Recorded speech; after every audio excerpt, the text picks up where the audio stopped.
Krishna Hare Hare Hare Rama Rama Rama Hare Hare.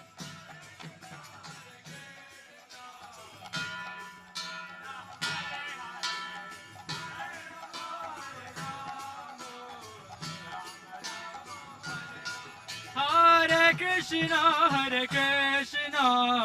Krishna Krishna Hare Hare Hare Rama Rama Rama Hare Hare. Krishna Krishna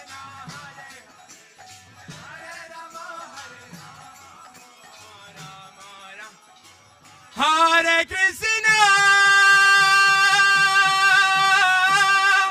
Hare Krishna Krishna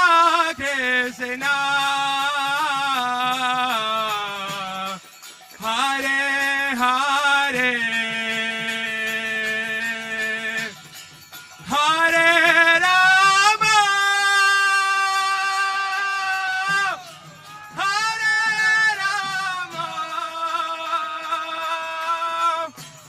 Rama Rama Hare Hare. Bolo.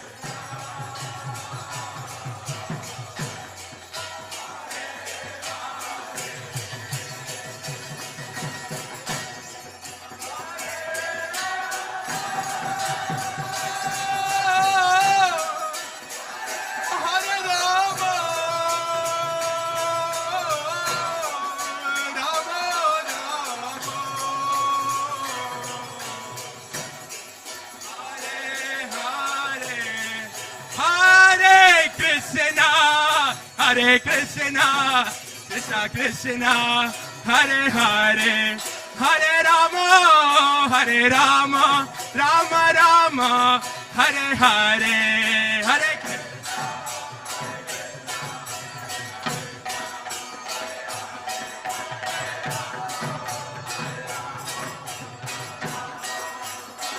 Jaya Gaura Nitai, Patita Pavana Gaura Nitai.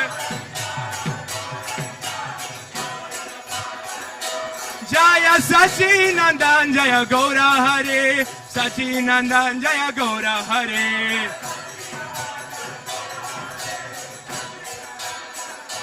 Jaya Prabhupada, Srila Prabhupada.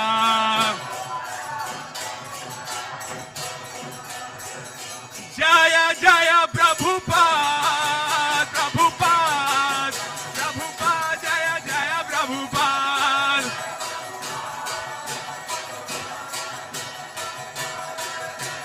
Nitai Gaura Haribo, Nitai Gaura Haribo.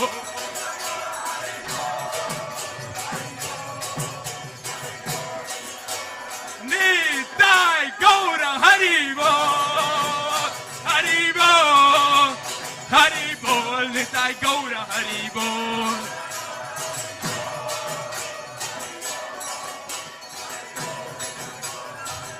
Nitai Gaura Premanande, Hari Haribo.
even in his own country, in India.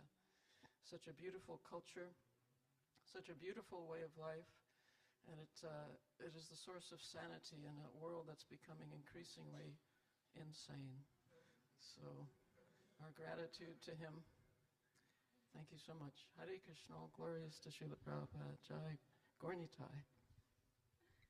Thank you, Nikhil Prabhu, if you'd like to take it away with our bhajan, Gauranga Karuna Koro. Thank you. Hopefully the lyrics will be on the screen.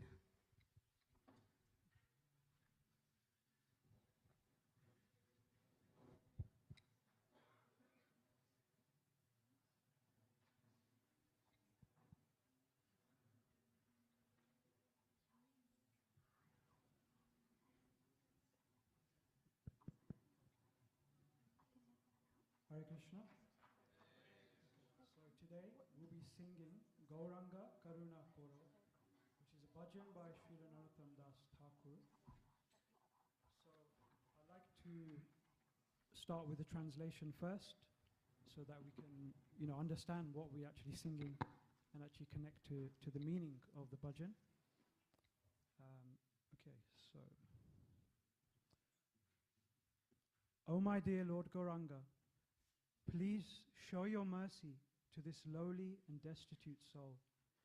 O Lord, there is no one more fallen than myself in all the three worlds. Holding grass between my teeth, O Lord Gaura, I am calling out to you now. Please be compassionate upon me and come to reside within the temple of my heart. If you do not give me your mercy, seeing how fallen I am, then why are you known as Patita Pavan, the merciful savior of the fallen? I am plunged amidst the violent hurricane-stricken waves in the ocean of this material world, from which there is no escape. Kindly give me the gift of your divine lotus feet, which are compared to a boat in which your servant may cross over the ocean of birth and death. Narottam Das, the servant of the servant of Lord Sri Krishna Caitanya, ceaselessly makes this prayer. Srila Narottam Das Thakur ki jai.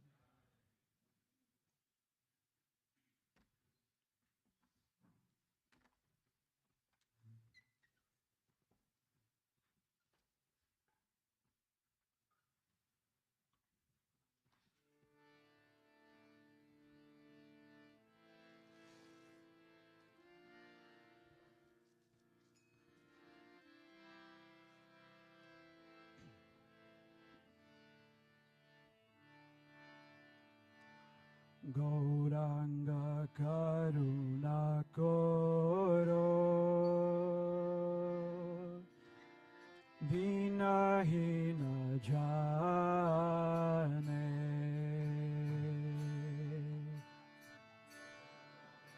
Karuna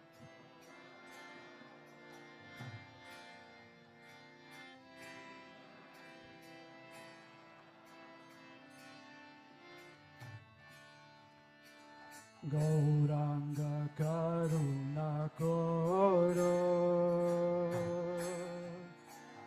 Vinahina Jane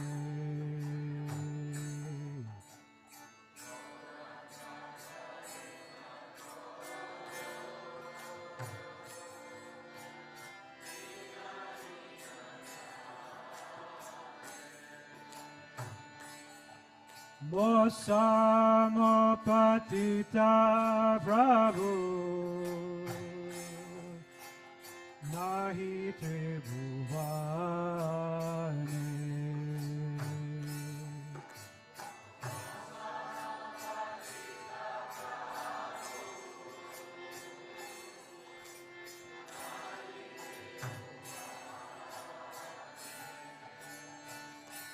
Mosamo Patita Prabhu Nahi Tribhuvane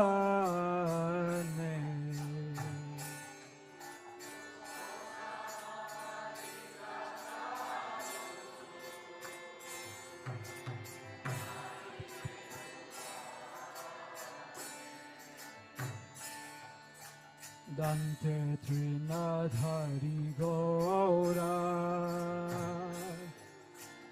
डाकी है तुम्हारे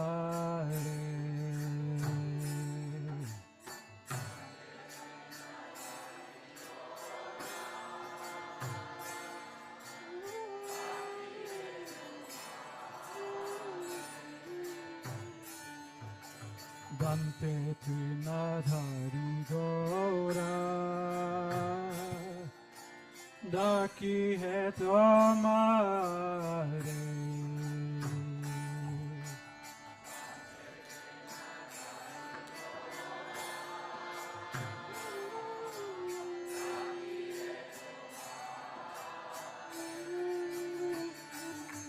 कृपा करिए আমার হৃদয় মন্দিরে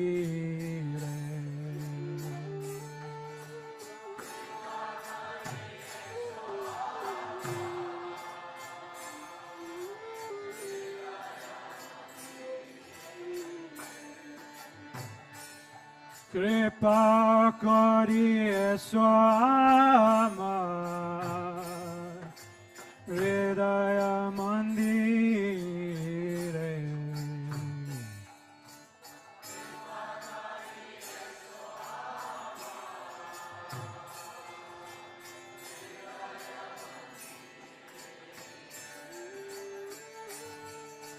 Gauranga karuna koro dinahina jane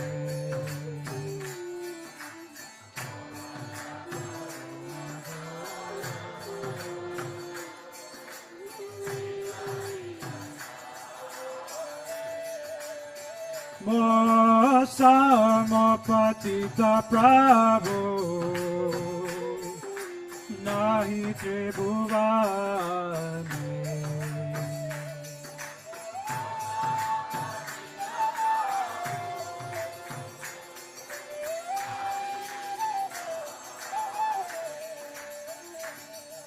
Jadi daya na karive Patita dekhiya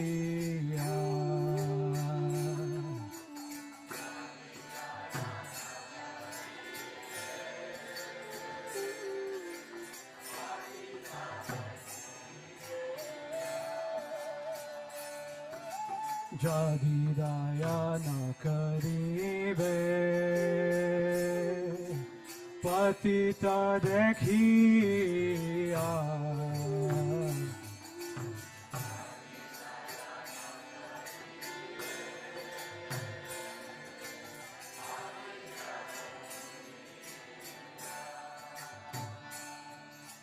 Patita pavana nama Kisera lagiya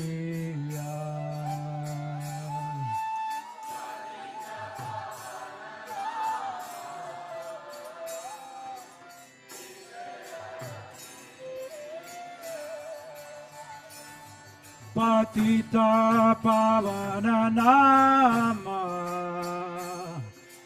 Kisera lagiya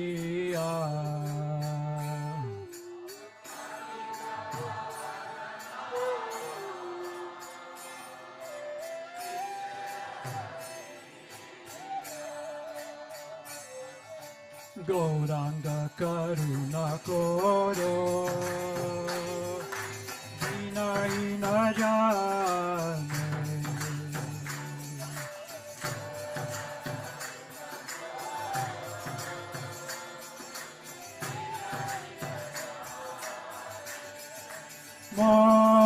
Samapatita Prabhu Nahi Tribhuvane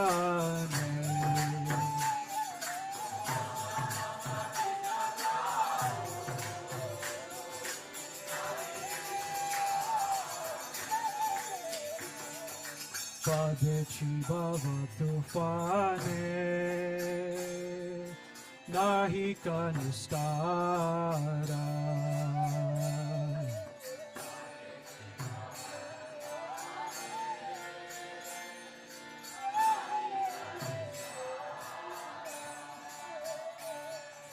Padeci bhava tufane nahi kanistara.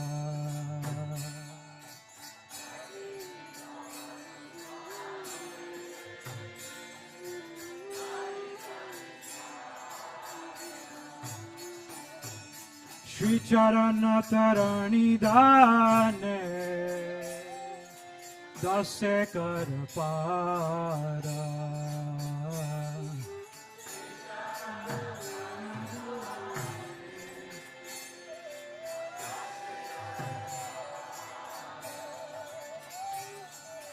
Shri Charana Tarani Dane Dase Kar Para.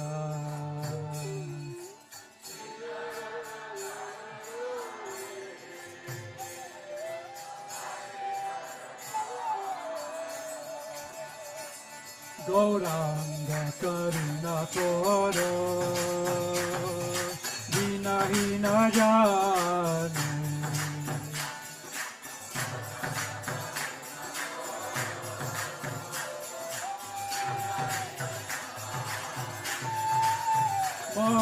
Samapatita Prabhu nahi tribhuvane.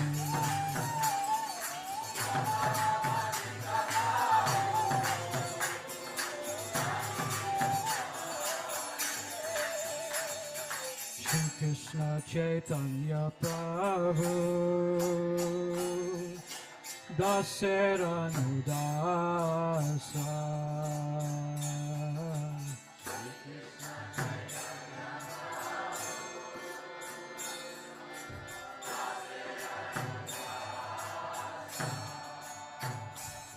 Shri Krishna Caitanya Prabhu Dasaranudasa. Shri Krishna Caitanya Prabhu Dasaranudasa. Pratana karo ye sada Narottama dasa.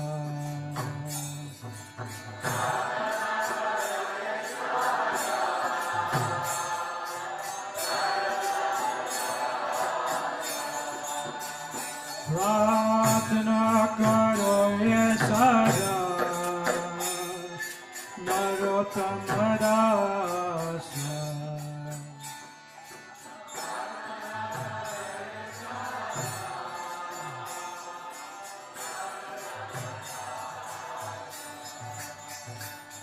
Gauranga karuna koro vinahina jane.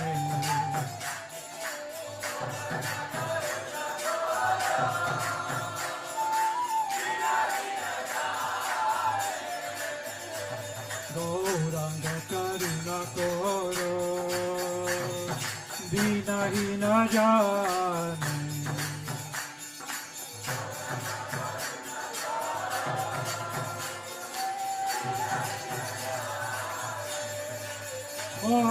Samapatita Prabhu nahi tribhuvane.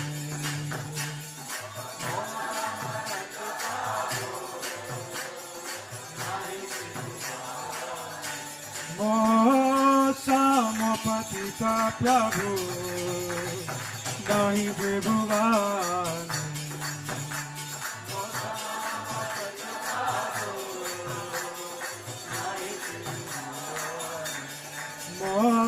Samapatita Prabhu nahi tribhuvane.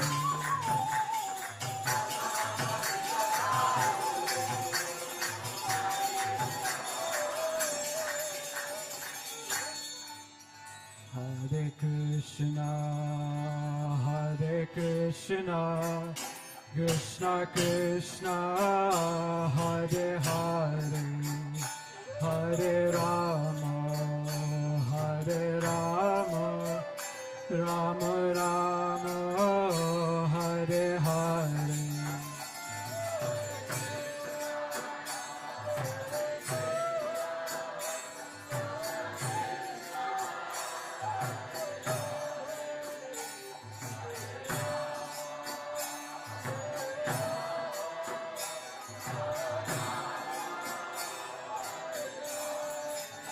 Hare Krishna,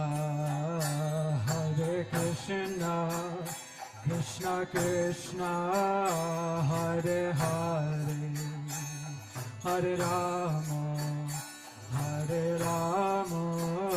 Rama Rama, Hare Hare.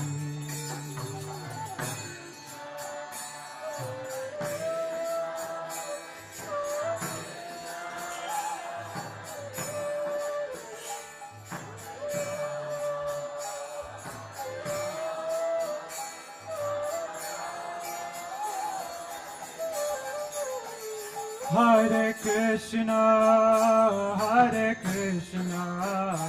Krishna Krishna, Hare Hare, Hare Rama, Rama Rama,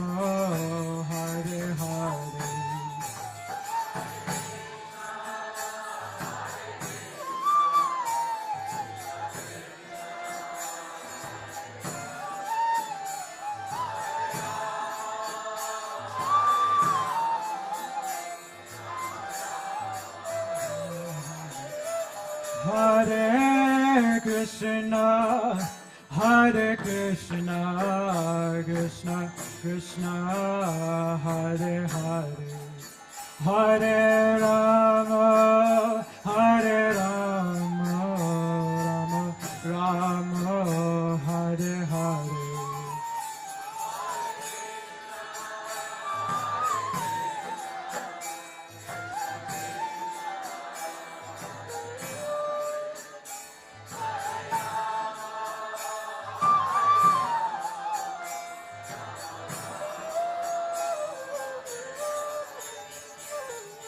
Hare Krishna, Krishna Krishna, Hare Hare, Hare Rama, Rama Rama, Hare Hare. Hare Krishna, Krishna Krishna, Hare Hare, Hare Rama, Ram Ram, Hare Hare.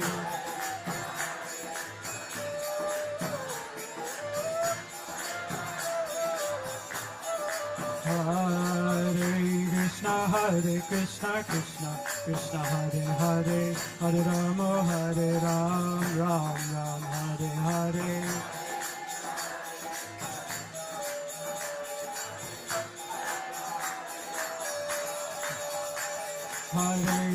Hare Krishna, Krishna Hare Hare, Hare Rama, Ram Ram, Hare Hare.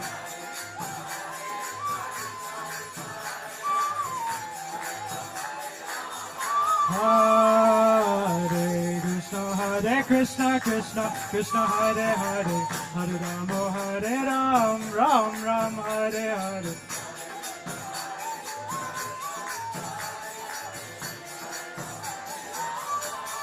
Hare Krishna, Krishna Krishna, Hare Hare, Hare Rama, Rama Rama, Hare Hare.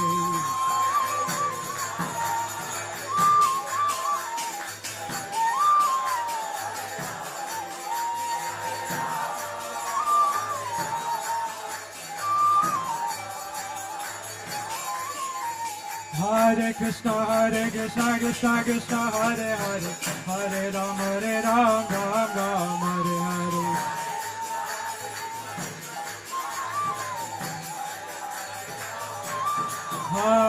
Hare Krishna, Krishna Hare Hare, Hare Rama, Ram Ram, Hare Hare.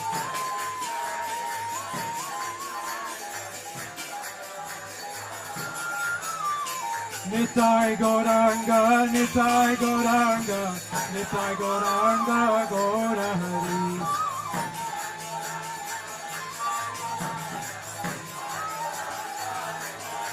Nimai Gauranga, Nimai Gauranga, Nimai Gauranga, Gaura Hari.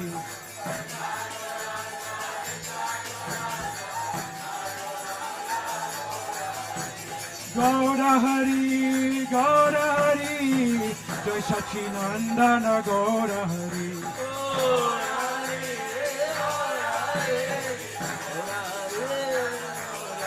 Gaura Hari, Gaura Hari, Jai Sachinandana Gaura Hari.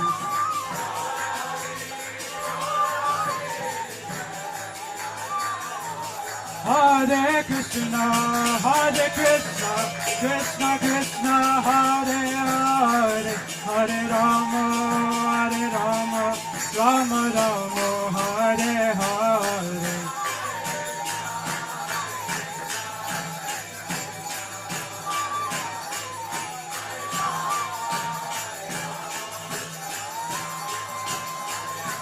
Jaya Gaura Nitai, Gaura Nitai, Gaura Nitai, Jaya Gaura Nitai.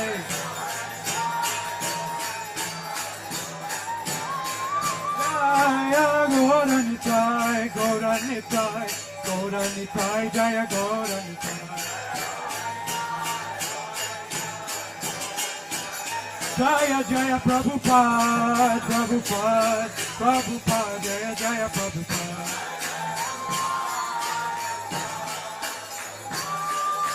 Jaya Jaya Prabhupada, Prabhupada, Prabhupada, Jaya Jaya Prabhupada. Nitai Gaura Hari Bol, Hari Bol, Hari Bol, Nitai Gaura Hari Bol. Nitai Gaura Hari Bol, Hari Bol, Hari Bol, Nitai Gaura Hari Bol.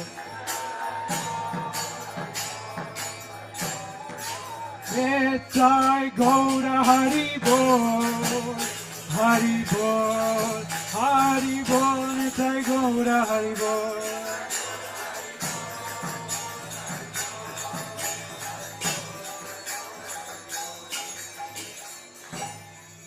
Shri Caitanya Mahaprabhu ki, Shri Gaur Nitai ki, Shri Narottam Das Thakur ki, Srila Prabhupada ki, Jai Gaur Premanande.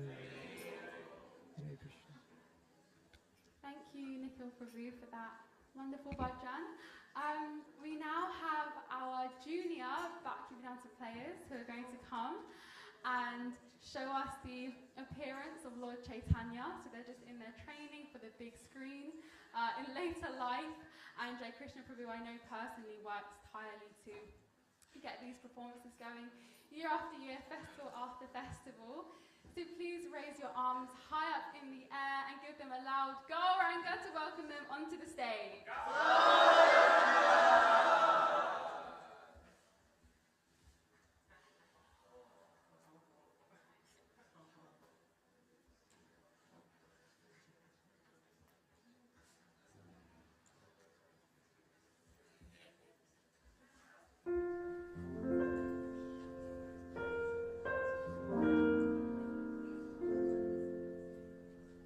Ladies and gentlemen, welcome. The Bhaktivedanta Place humbly presents Vedic stories for children. The appearance of Lord Caitanya Mahaprabhu.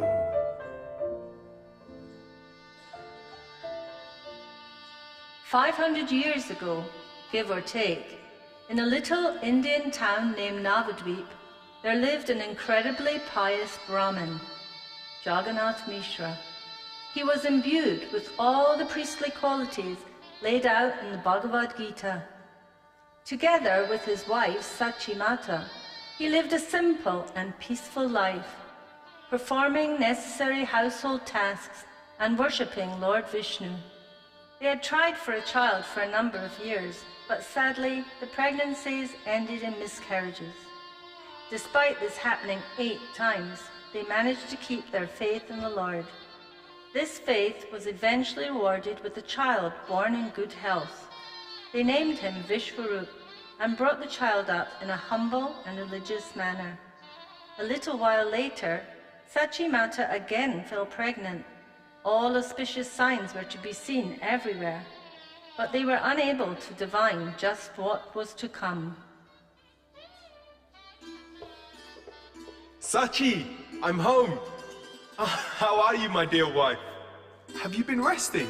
Yes, my husband, but it was whilst resting that I received an odd premonition. I don't know if I was sleeping or if it was a vision. It left me feeling very strange. Tell me more, Sachi. What did you see?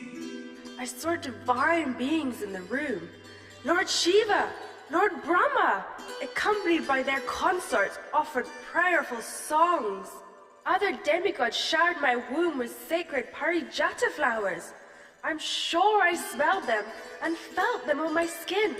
So I can't have been dreaming. Wow, these are indeed auspicious signs. I too have met with odd occurrences. Like what? Well, when I went to the market this morning, I was received with much kindness from the traders and citizens. They kept giving me items without wanting anything in return.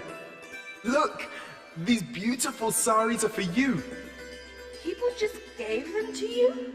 Oh, they're so nice. And I love the beautiful colors. Yes, they gave us grains too. One man even gave a bag of gold coins. I'm puzzled at the reason. The calendar doesn't mention a festival day in which to give charity to Brahmins. Whilst Jagannath Mishra and Sachi Mata thought over why everyone had been so kind to them, Sachi's father, the respected astrologer Nilambar Chakravarti, came by to check on his daughter's well-being. Oh, Father, please, come in. Please take a seat. Would you like some water? Oh, that would be very nice, Sachi. Yeah, it's a very hot day. Yeah, it is indeed, yeah. Sachi has just had a wondrously auspicious vision. Oh, really? What? Yeah, that's very interesting. Yeah, that would certainly confirm the astrological charts I did for your child. Very interesting, I would say. Nilambar Chakravarti explained the charts, which indicated that their new offspring would be no ordinary child. This produced happiness and joy. Well, let me see what the book says here. Well, the figure of the lion is both in the child stars, and the zodiac, very rare, take a note, and auspicious occurrence. It's a very rare auspicious occurrence. Oh, an exalted junction in the sun's house. Oh, my. I've never seen anything quite like this before. Well, it would seem that all the heavenly bodies align that the birth shall take place. With these signs, it would appear that you will have a boy. Jai Shri Krishna. Yes, a boy, a grandson of mine.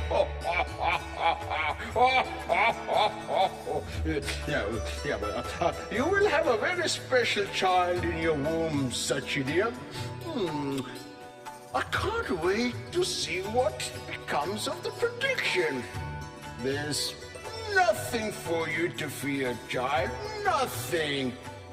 Even though you are overdue, still nothing to worry about. Sachi, I think you should come with me and your mother will nurse you through your last days before birth. What do you think? Thank you so much, Prabhu. When the time for the birth of the auspicious child came, two great pious personalities, Advaita Acharya and Haridas, knew exactly who the child was. In fact, the new child was none other than the Supreme Lord Krishna, creator of the cosmos. He had been called down to this planet by Advaita Acharya, who was full of compassion for the suffering materialistic souls. The godless folks were suffering due to their forgetfulness of the Lord.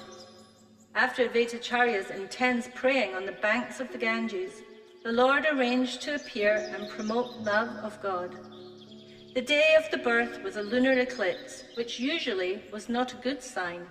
But on such occasions, residents of Navadvip would go down to the Ganges and everyone would sing, Haribo! Haribo! Haribo! Many villagers came to give support for Mother Sachi and to bestow the child with blessings. Nilambar, eager to see his new grandson, hurried all the way. Come in, Father. I'm weary from the labor, but please come and see your new grandchild. Oh, Sachi, my child, you have done wonderful. Yes, wonderful. I told you, there was nothing to worry about. Little late in the coming, but well worth the wait. Let me see. Oh, such rare beauty in your child, Sachi. I know every mother says this, but he is definitely the most beautiful child. Nilambar Prabhu, we are wondering if you would please kindly name our child in accordance with Vedic astrological rules. Oh, me? Oh, of course. Let me see my charts. Oh, such an honor you have bestowed upon me. Well, let me see. From the calculation, he will be the maintainer of the universe. Therefore, I think we should call him Vishvambar, maintainer of the universe. Jai Shri Krishna. Such a nice name, Vishvambar. It suits him. Advaita Acharya arrived, along with his wife, Sita. Advaita, please come in.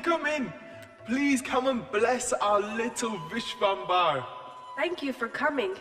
Sita, oh Sita, come and see Vishvambar. He is so wonderful. Come.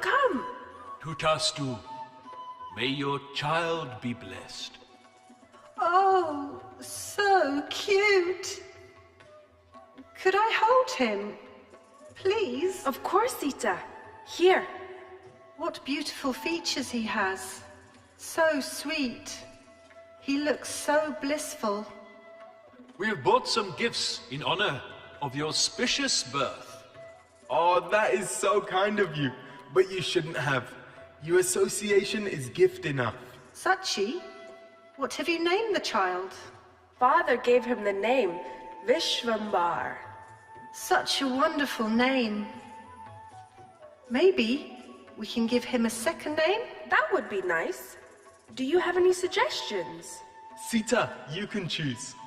Thank you. It is an honor. Well, thinking literally, he was born under a neem tree, so we could call him Nimai. Do you like that name, Nimai? Yes, Nimai is a fine name. Nimai, yeah, I like that. I like that very much. I like it too. Nimai it is then. Nimai and Vishvambar. Nilambar, have you noticed the markings on your grandson's feet? I did see it, Advaita Prabhu. I did. Tell me, what do you see? Look! I can see a thunderbolt, a chakra wheel, a bow, and a concha. All signs of a Mahapurusha, a great being.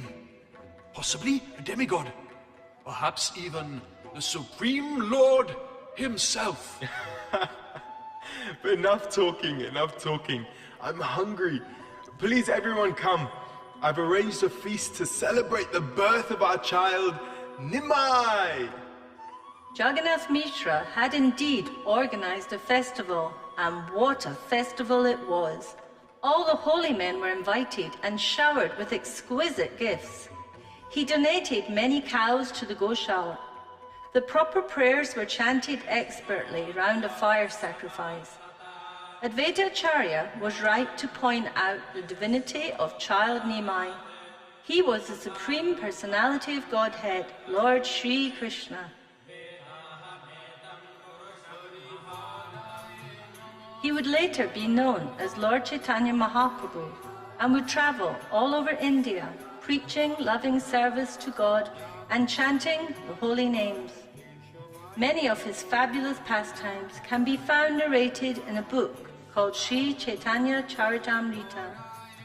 Lord Caitanya prophesied that the holy names of Krishna would end up being chanted in every town and village in the world. Helping him achieve this hundreds of years later was his dear servant, His Divine Grace A.C. Bhaktivedanta Swami Srila Prabhupada.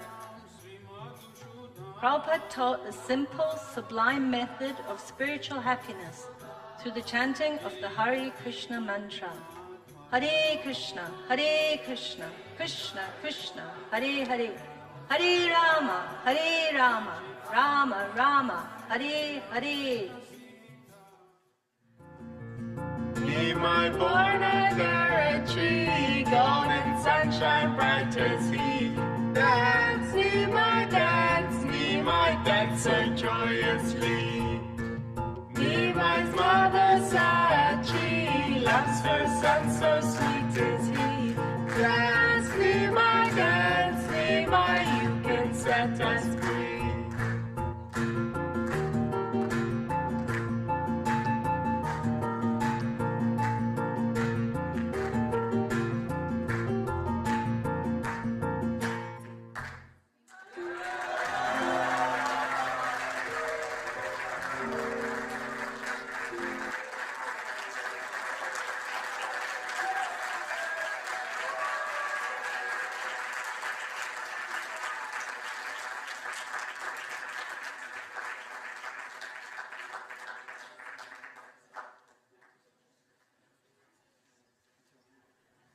Thank you so much to the Bhaktivedanta players. My personal highlight, I think, was Advaita Acharya's beard. For the next part of the program, we'd like to welcome His Grace Kripa Mahaprabhu up onto the stage to give a special class on Lord Caitanya. So again, I'll ask you to please put your hands in the air and give a really warm welcome and huge Gauranga for His Grace Kripa Mahaprabhu.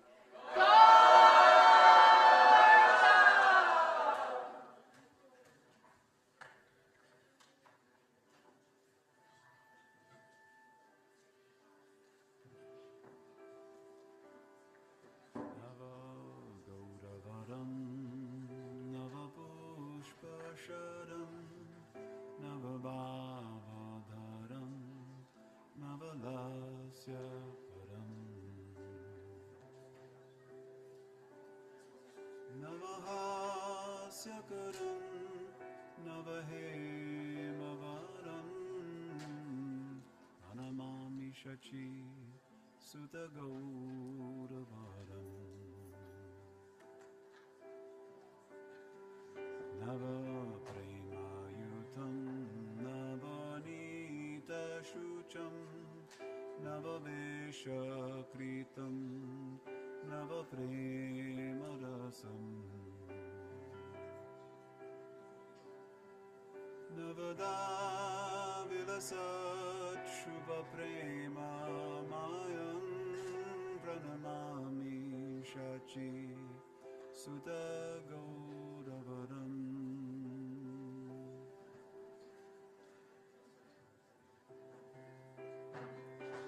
Hari Bhakti Param Hari Namadaram Karajapya Karam Hari Namaparam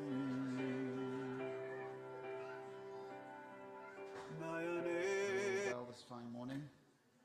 Are you well? Wonderful play, wasn't it?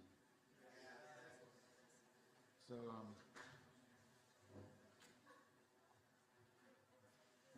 mothers and fathers,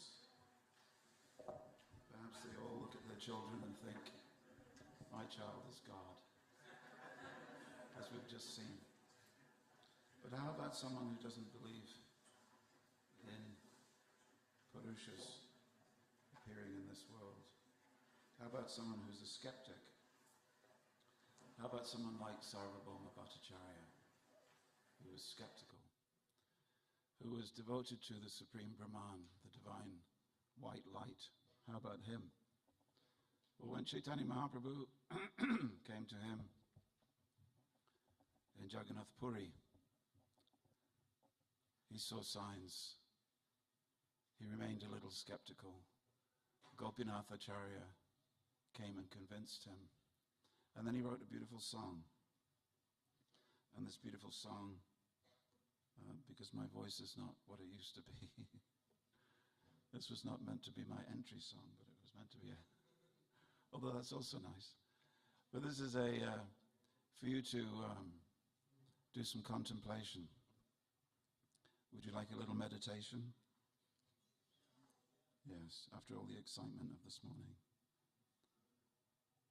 I was looking at this young man here. What's your name? Yeah. Oscar. Did you see Oscar this morning?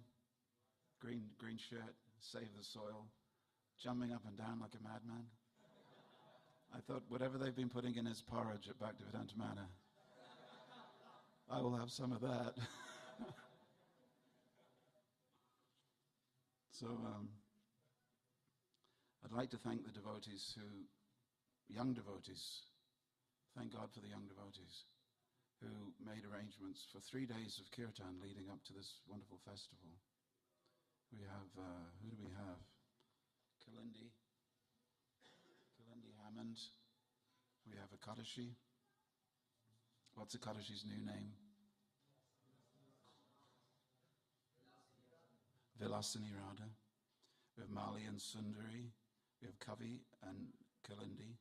And most of all, Nakula and Sita. So they were responsible for putting on 3 days of kirtan. And wasn't it wonderful? Wasn't it wonderful?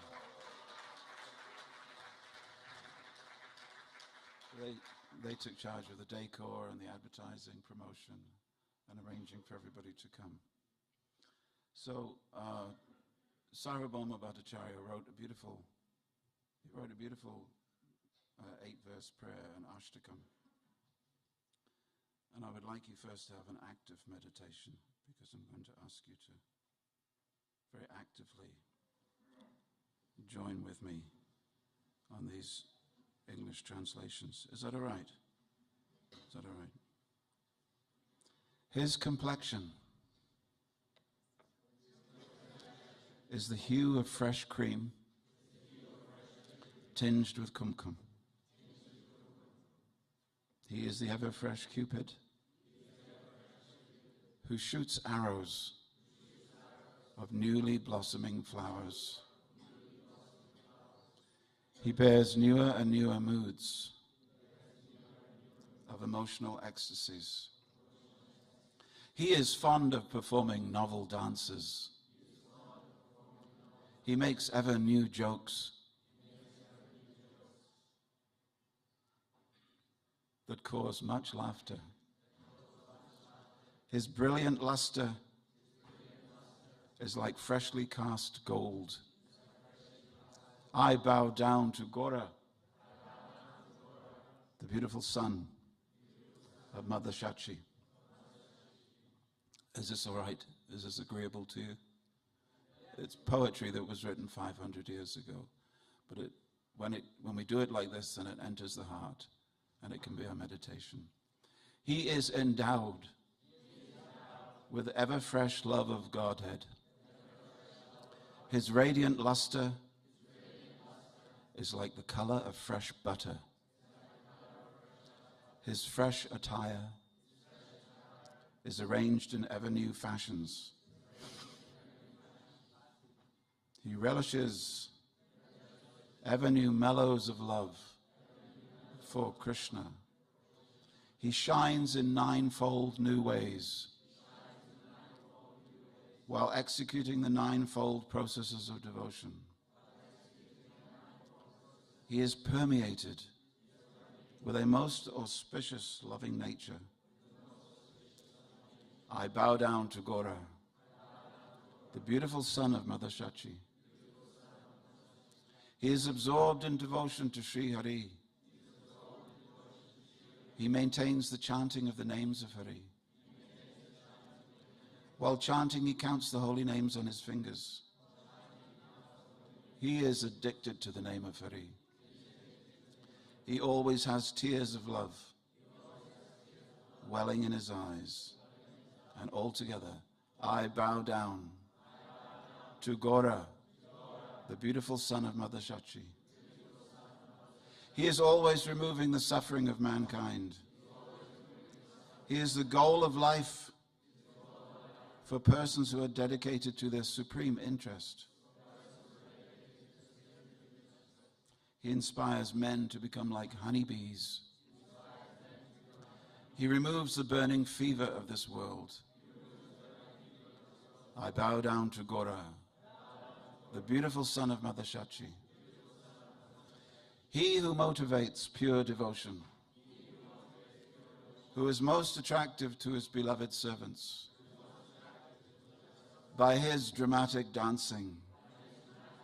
He exhibits the characteristics of the king of paramours. He causes the minds of beautiful young village women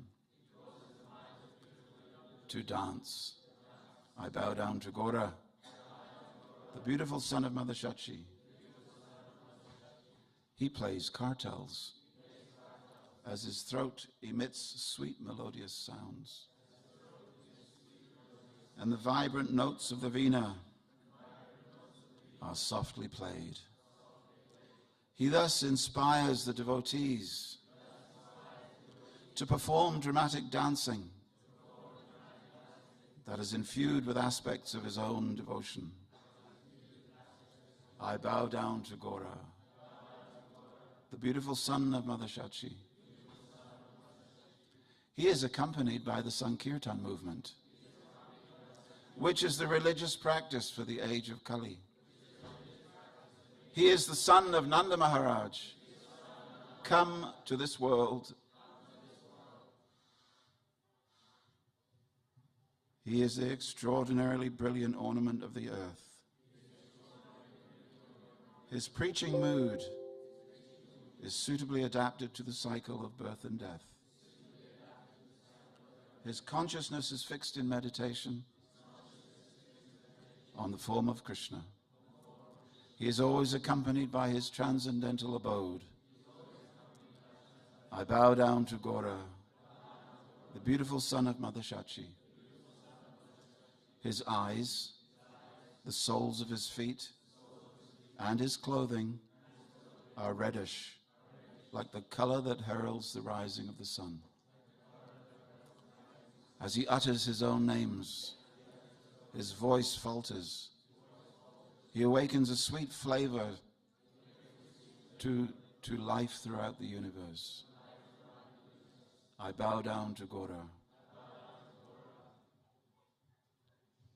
the beautiful son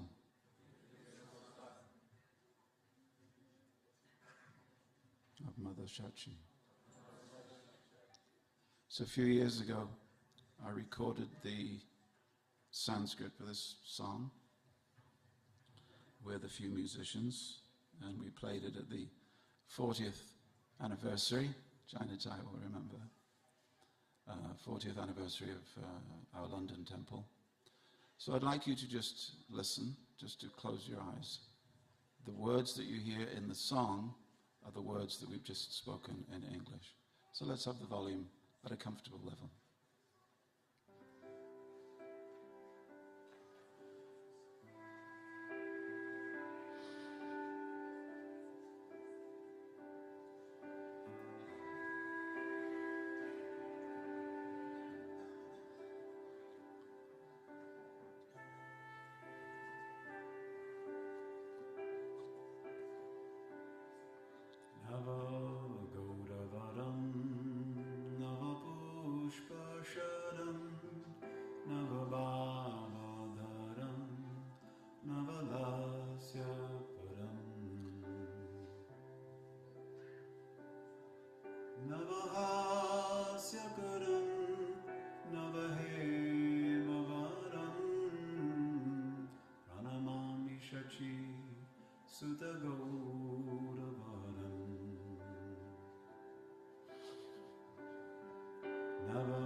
Navada Vilasa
charutaram natanardana nagara rajakulam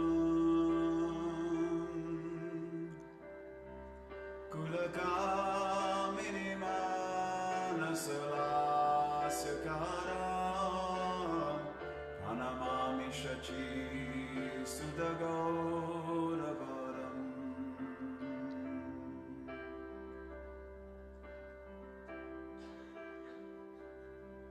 Karathalavalam kalakandaravam mriduvadya suvinikaya maduram Nija bhakti guna vrata natyakaram pranamami shachi sudagauravaram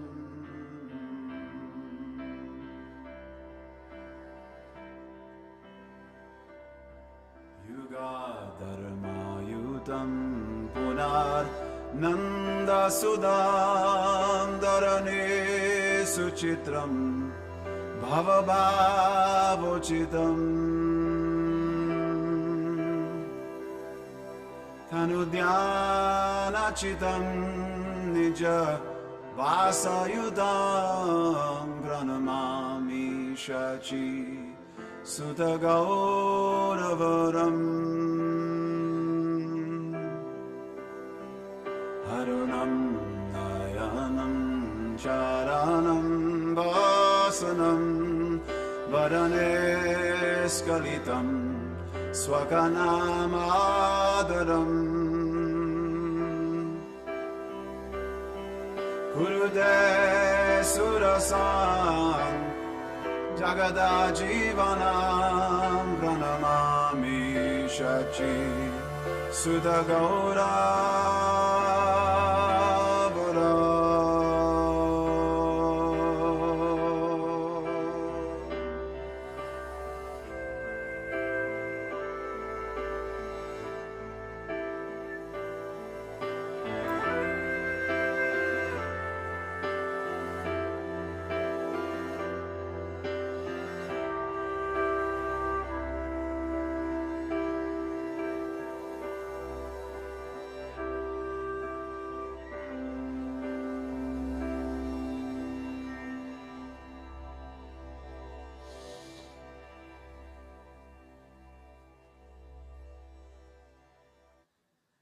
Okay.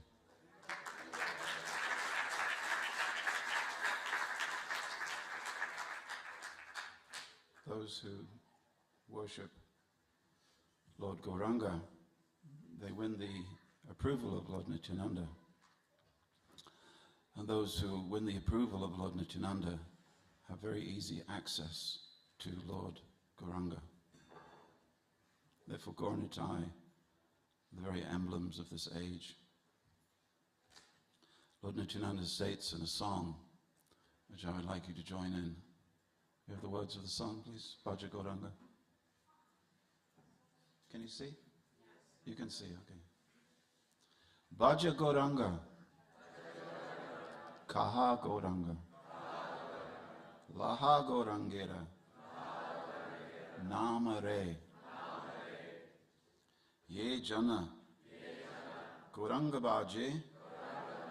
Se Amara. Pranare. And you can recite this as much as you like, because every time you recite it, it will give delight to Nityananda Prabhu. Bhaja Gauranga, Kaha Gauranga, Laha Gaurangera Namare,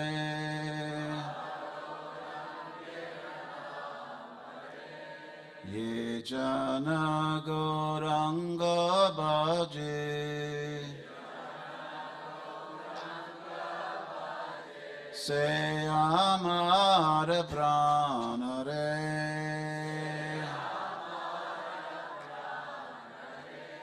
And you can even clap along or put your hands near and wave. Bhaja Gauranga, Kaha Gauranga. Laha Gaurangera Namare.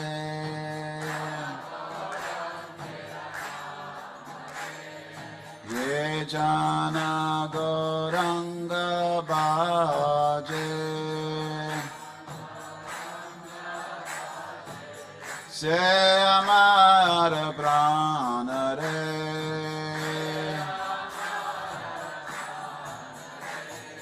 Bhaja Gauranga, Kaha Gauranga. And again. Bhaja Gauranga, Kaha Gauranga. Laha Gaurangera Namare.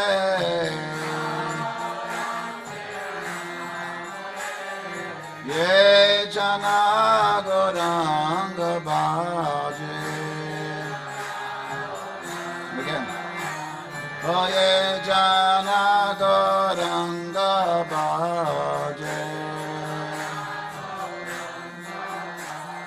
Se amara pranare.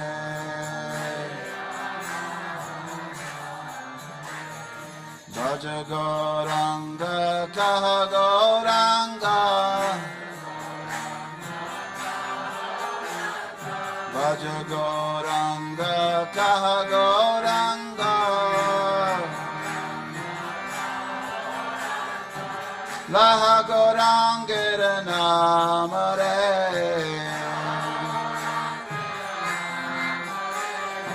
Ye Jana Gauranga Bhaje.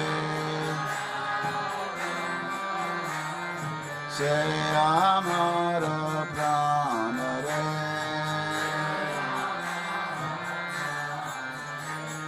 Bhaja Gauranga, Kaha Gauranga. Bhaja Gauranga, Kaha Gauranga. Laha Gaurangera Namare.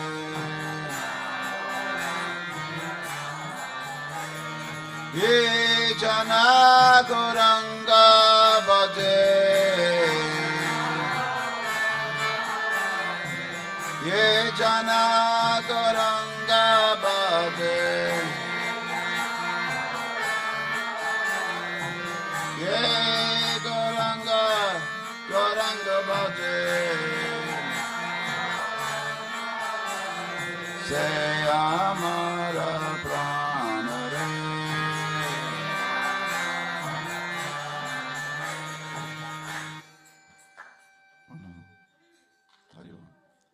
Worship Gauranga.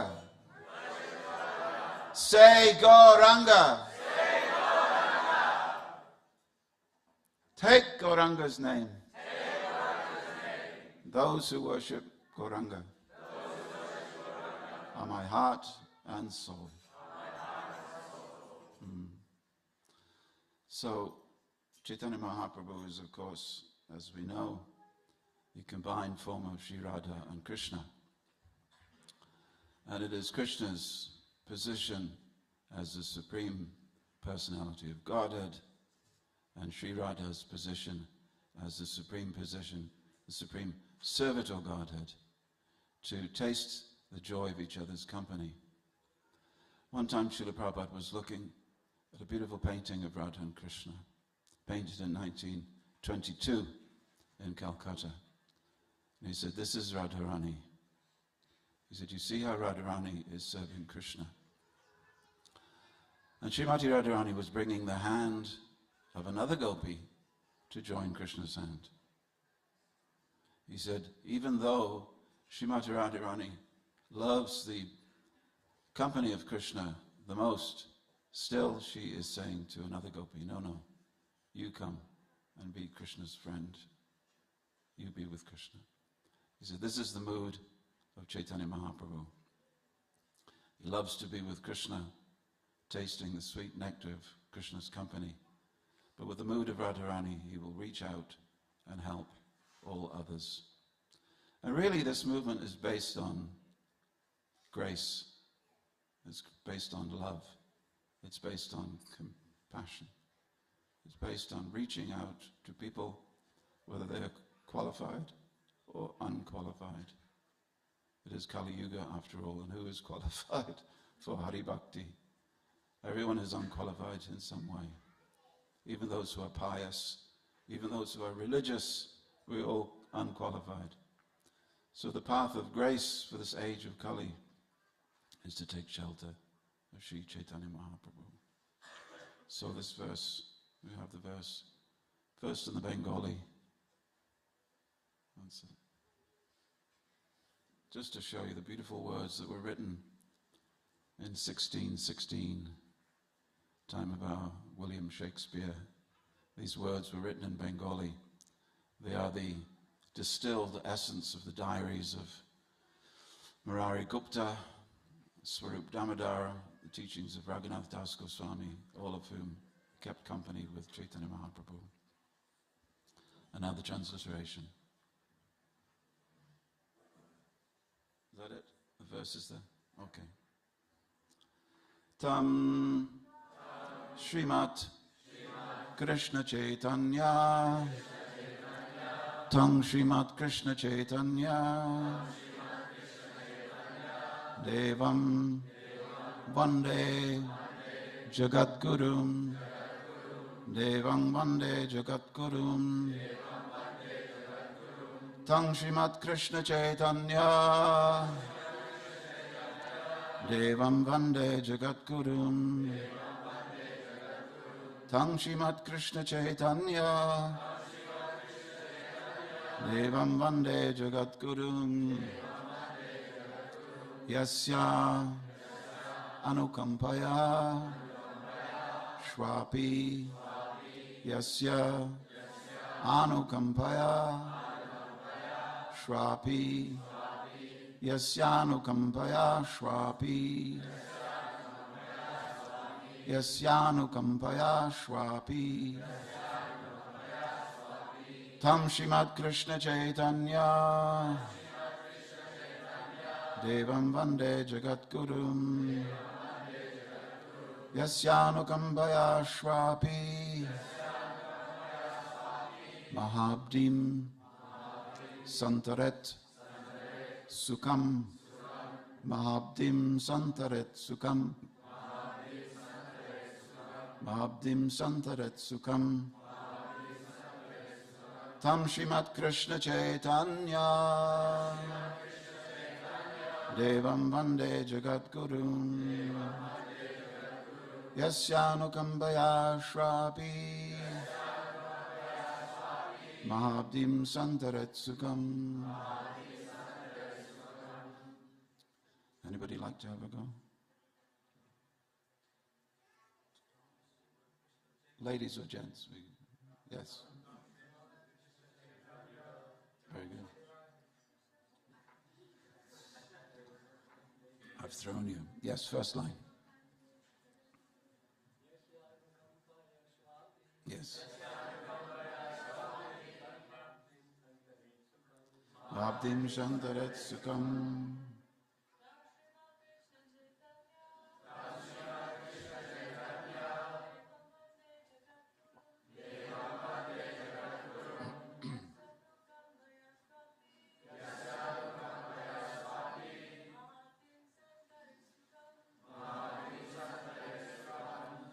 Come unto him, Srimat, with all opulence, Krishna Chaitanya Devam, unto Lord Krishna Chaitanya Deva. One day I offer obeisances. Jagat Gurum, spiritual master of the world. Yasya, whose, Anukampaya, by the mercy of, Shra Api, even a dog, Mahabdim, great ocean, can swim, Sukham, without difficulty. Translation. Let me offer my respectful obeisances unto the spiritual master of the entire world, Lord Shri Krishna Caitanya Mahaprabhu, by whose mercy even a dog can swim across the great ocean. Please together. Let me offer my respectful obeisances unto the spiritual master of the entire world, Lord Shri Krishna Caitanya Mahaprabhu, by whose mercy even a dog can swim across a great ocean. Anybody have a dog? It's not a confession time. But in the purport, Srila Prabhupada says that sometimes we see, he said, sometimes we see a dog will jump into the ocean and he will swim a few feet out, go around in a circle, and he'll come back again. He said, because the dog understands, I cannot swim. He said, but by the mercy of Chaitanya Mahaprabhu, even the dog can swim across an ocean. That is how great the mercy of the Lord is. In another verse we find that even the dumb man can speak eloquent poetry. Even the lame could walk over a mountain. Even the blind can see the beautiful stars shining in the sky with the mercy of Chaitanya Mahaprabhu. Sometimes we feel it, my friends, and sometimes we don't, isn't it? Sometimes we feel that we are the recipient of mercy. Who has ever felt that very special feeling? Just ladies, no? Somehow or another, I've been able to come to this Krishna consciousness movement and really understand something. It's a wonderful feeling.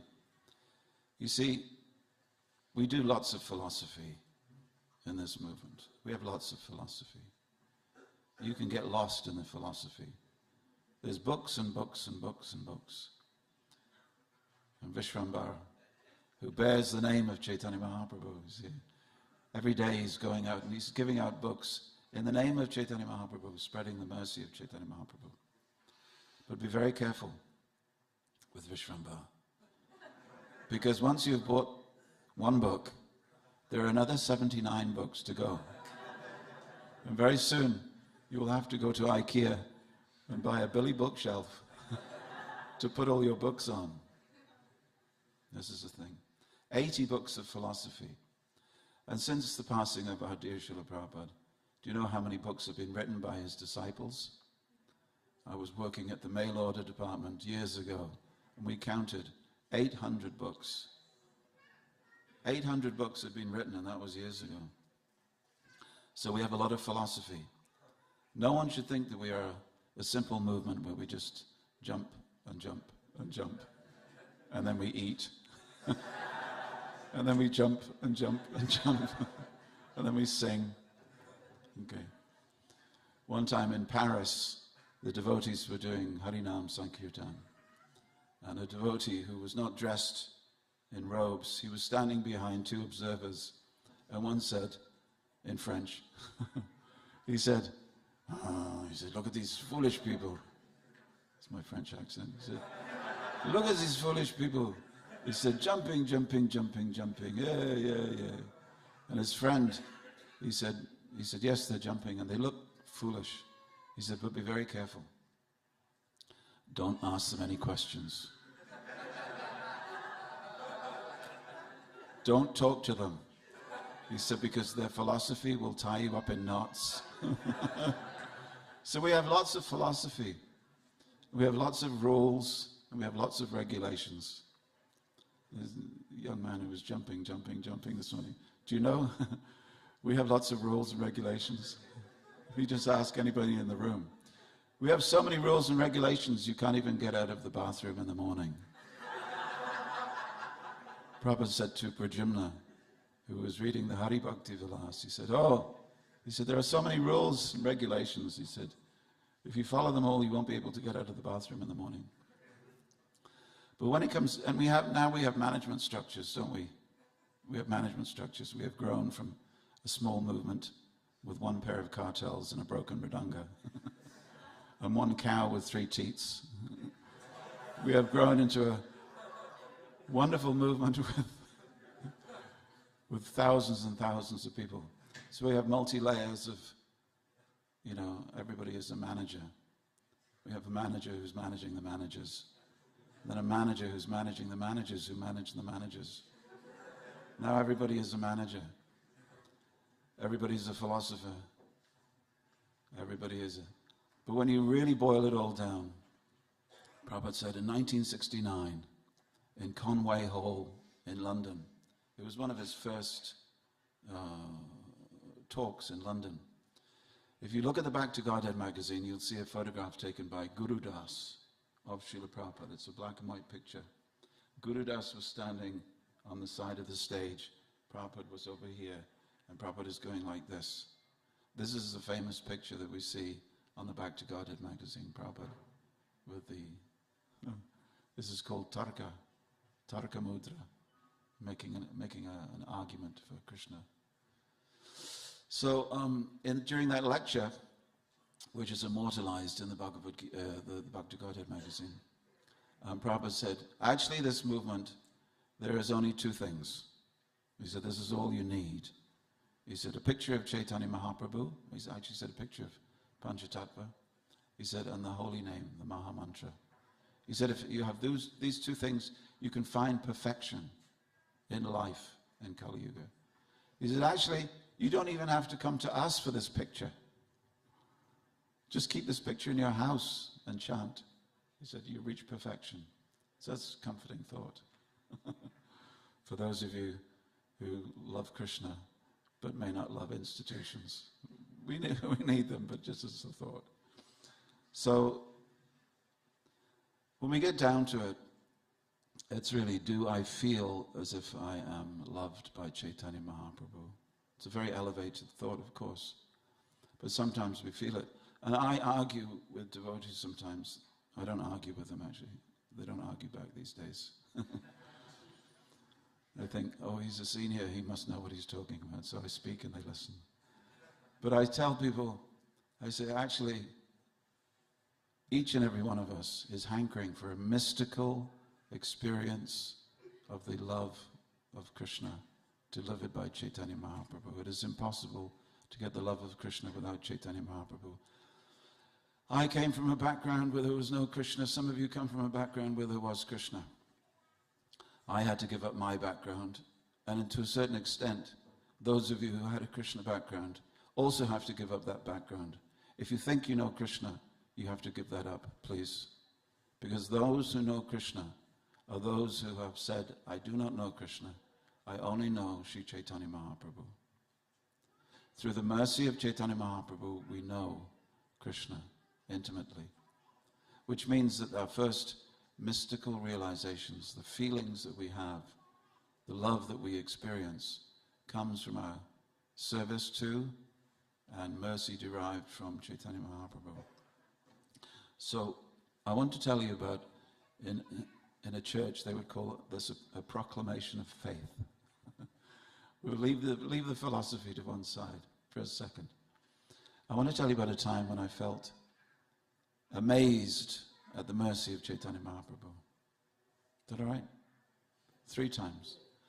I was in the old days when we were posted. In those days when your guru told you to go somewhere, and you said, "When would you like me there by?" Not these days when the guru says, "Would you like to?" No, I'm too busy.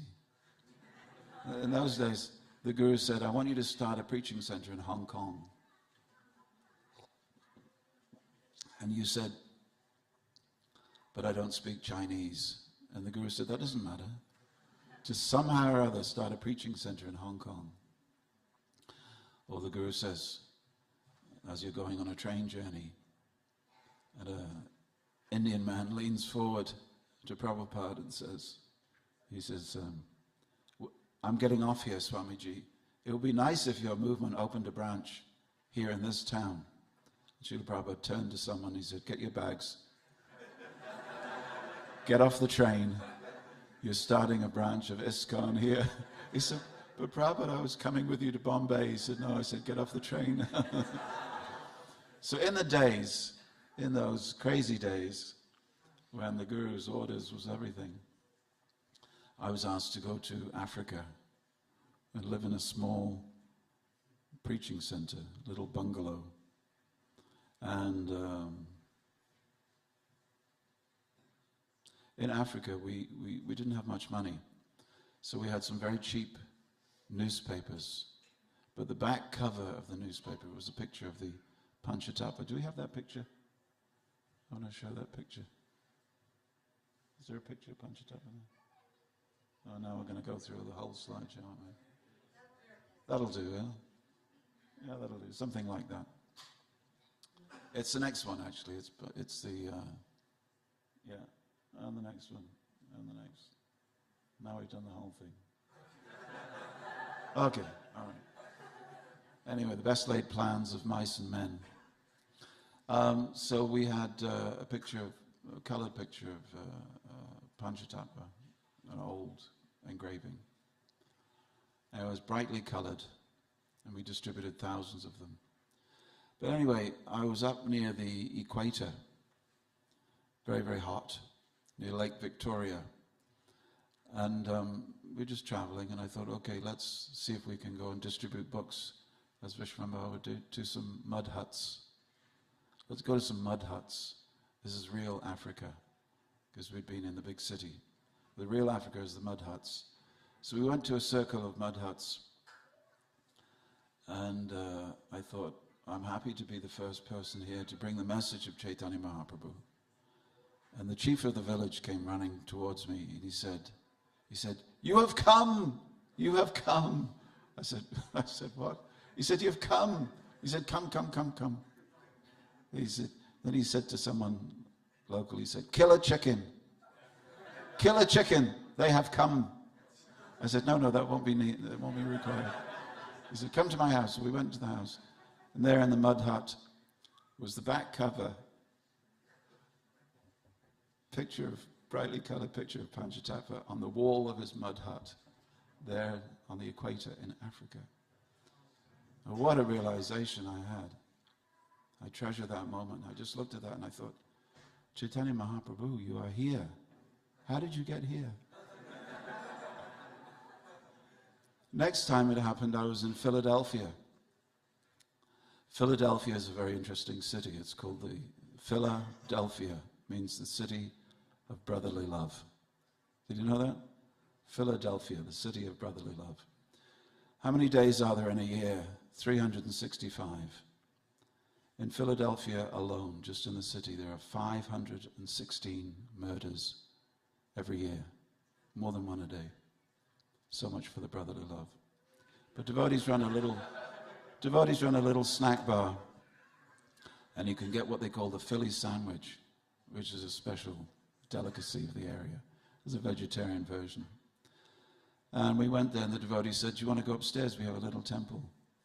And I was meditating on the nature of the city outside us and the difficulties with drugs and murder, and I went upstairs.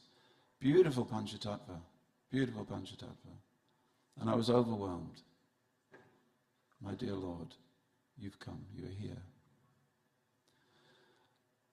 Third, I was in India. I was at a place in Navadvip, and there's a school there called the Bakultala High School. Opposite the Bakultala High School, there's a carpentry shop, just if you're interested in how to get there. And they carve deities. And this man, I went to see this man just in passing, and he was very, very happy because he just received a big order. So in his carpentry shop, there was 5 big logs. 5 big logs. Can you imagine what they were for? I said, Panchatattva? He said, Panchatattva. I said, wherefore? He said, somewhere. He said, Europe, somewhere. Anyway, a couple of years later, I was in Ljubljana, in Slovenia. Right, Ljubljana? Yeah. And we were in Slovenia. And there on the altar were the most beautiful, gorgeous Panchatattva, just really lotus eyes, and just all different positions, absolutely wonderful. Again, this feeling, my Lord, you have come. So the most amazing thing is this is a spiritual explosion. You cannot imagine what it takes to spread a religious movement, a spiritual movement, all over the world in a short time. What is the secret? Professor R.L. Basham, who is an expert on Indian history, he said what the International Society for Krishna Consciousness has achieved is a phenomenal thing. He said, never before, since the days of the Roman Empire, has a religion been spread by so few people to so many places around the world, preserving every detail intact. He was very impressed. He said, many people bring some idea that is found in the Vedas, but they leave the rest. But Swamiji, Bhaktivedanta Swami, has brought the entire thing unchanged. And perhaps that is one of the measures of success. But where has this spiritual power come from?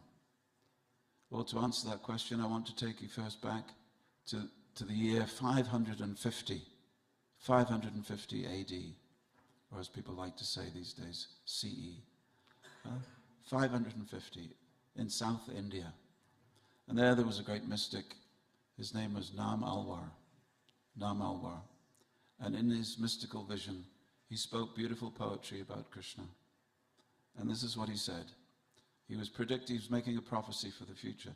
And not many of you may have heard this because this is Nam Alwar. We don't usually hear the sayings of the Sri Vaishnavas. But he said, you can repeat with me because it's such a wonderful thing. Let this roar out. Wayward Kali Yuga completely recedes. Eager demigods enter into the world. The great Satya Yuga takes hold. And happiness floods the world as the devotees of our cloud-hued, sea-hued Lord Krishna spread love and bliss everywhere, captivating the universe with their songs. This is from his collection of poetry called Tiruvaimoli. But I want to take you back a bit further as Bhishma Dev, speaking to Yudhishthira, and he's speaking to him as he's lying on the bed of arrows. He says, Suvarna varna hemango varangas changanangadi Sannyasa kritshamo shanto nishta shanti parayana. The Lord has a golden complexion. Indeed, his entire body, which is very nicely constituted, is like molten gold. Sandalwood pulp is smeared all over his body. He will take sannyas and will be very self-controlled. So this is Bhishma Dev. He's about to leave his body. He's just chanted the Vishnu Sahasranam. He's saying something that will happen in the future. He will be fixed in devotional service and will spread the Sankirtan movement. I want to take you back even further. Back when Prabhupada and Kavi were speaking to King Nimai, famed in the pages of the Srimad Bhagavatam. Krishna varanam tusha krishnam sangopangastra parshadam yagyai sankirtana prair yajantihi sumedasa. Sumedasa. That is a very important word in this verse. It means those who are intelligent. The really intelligent people in the age of Kali, when many, many, many, many people are stupid, the really intelligent one, what will they do? In this age of Kali, people who are endowed with sufficient intelligence will worship the Lord, who is accompanied by his associates by performance of Sankirtan Yagya. Sankirtan Yagya means not simply kirtan, but samyak, means everybody. Everybody. That's from the 11th canto of the Srimad Bhagavatam. Vande Shri Krishna Caitanya Nityananda Sahorito Gododaye Pushpavantu Chitrasando Tamonudo. I offer my respectful obeisances unto Sri Krishna Caitanya and Lord Nityananda, who are like the sun and the moon. They have arisen simultaneously on the horizon of Gauda to dissipate the darkness of ignorance and thus wonderfully bestow benediction upon all. So, the reason for this explosion is, of course, that Krishna himself is pushing this. Krishna himself is pushing this movement in the form of Caitanya Mahaprabhu. This is said to be like a great net, a prema mahajali. Usually if you get covered by a net and you get entangled, you get distressed, frustrated, angry at the person who threw the net over you, confused, why has this been done to me? But the prema mahajali, the unique loving net of Caitanya Mahaprabhu, you becoming more happy, increasingly blissful, and more compassionate also, a nicer person, the nicest version of yourself that you could possibly be. So, Krishnadas Kaviraj Goswami, when he's writing the Chaitanya Charitamrita, he's first of all making the position very, very clear, because many people believe in Lord Narayan. It's there, he's there in all the books. Many people believe in Lord Krishna. He's there in the Bhagavad Gita, he's the speaker of the Bhagavad Gita. Who is there? Many, many years ago, people would come to me as I was distributing the Bhagavad Gita in the 1970s, and they would say, what is this book? I'd say, this is the Bhagavad Gita. And they would say, well, what does the Bible have to say about this? 50 years later, now when I meet people on the street, you know what they ask me? They say, what does the Bhagavad Gita have to say about the Bible? Because they know that the Bhagavad Gita is one of the world classics of spiritual literature. And that to be an intelligent person now, you should at least be able to say that you've got one. Many people buy these Bhagavad Gita just because they think they should. The way they buy the works of William Shakespeare. I think I should. I bought the Bible, but I don't read it, but I've got one. I've got one. Because we go to many homes and they have the Bhagavad Gita still wrapped in plastic 20 years later.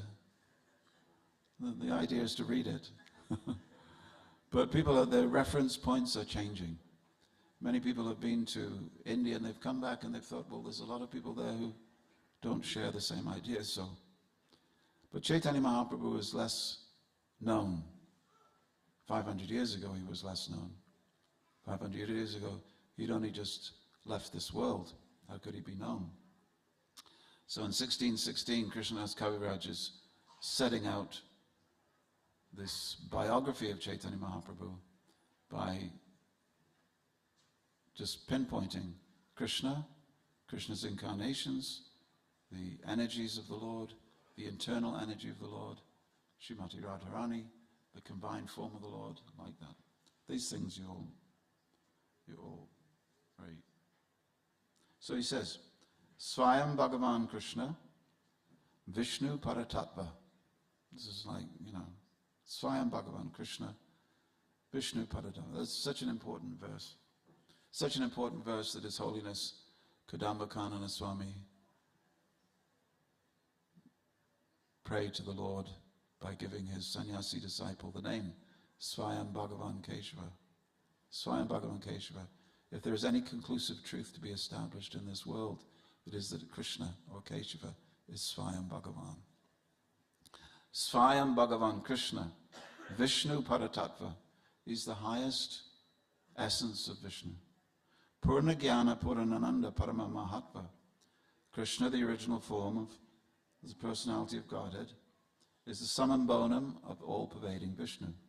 He is all perfect knowledge and all perfect bliss. He is the supreme transcendence. Then he goes on to the Ete Changsakala Pum Sam verse in Srimad Bhagavatam, explaining it in such a way to defeat logicians who think that Krishna is an expansion of Vishnu. He says that the predicate and the subject must be in the right place. So it means that Krishna is the avatari, or the supreme source of all the avatars, and all the avatars are streaming from him. So having established Krishna, he then goes on to talk about the reasons for the appearance of Caitanya Mahaprabhu. These reasons, of course, you know, and I know that you know, and you know that I know that you know, but it's called Purnima. So we have to go through them. Firstly, there is a time and a place for every religious process.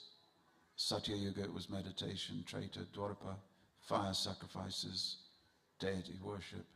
And Kali Yuga, finally, we come to the holy name, the recitation of mantras which bear the holy name of Krishna, or one of his expansions.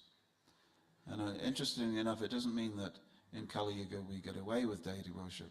We put it away. That's for the last Yuga. Fire sacrifices, no, that's for the last Yuga. Meditation, no, that's for the last Yuga.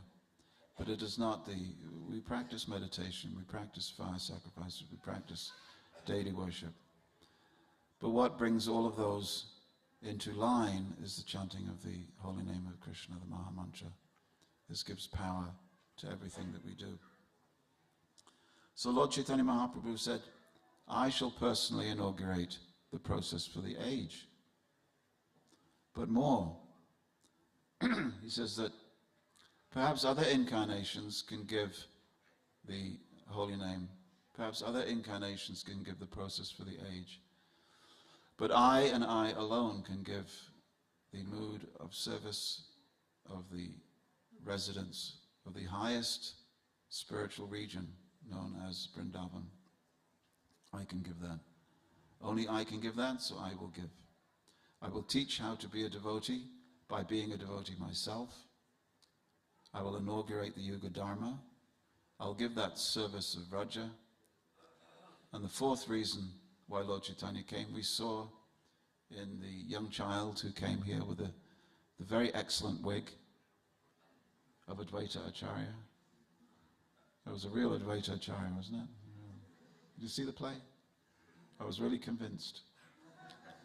Prabhupada said when I was younger, he said, I always used to play the part of Advaita Acharya. So Prabhupada always had the beard and the wig. Anyway, so Advaita's loud cries. This is only, for us who are English. If you're from America, with no offense for Shaka, probably. But if you're from America, they say in America, 100 miles is a short distance, but 100 years is eternity.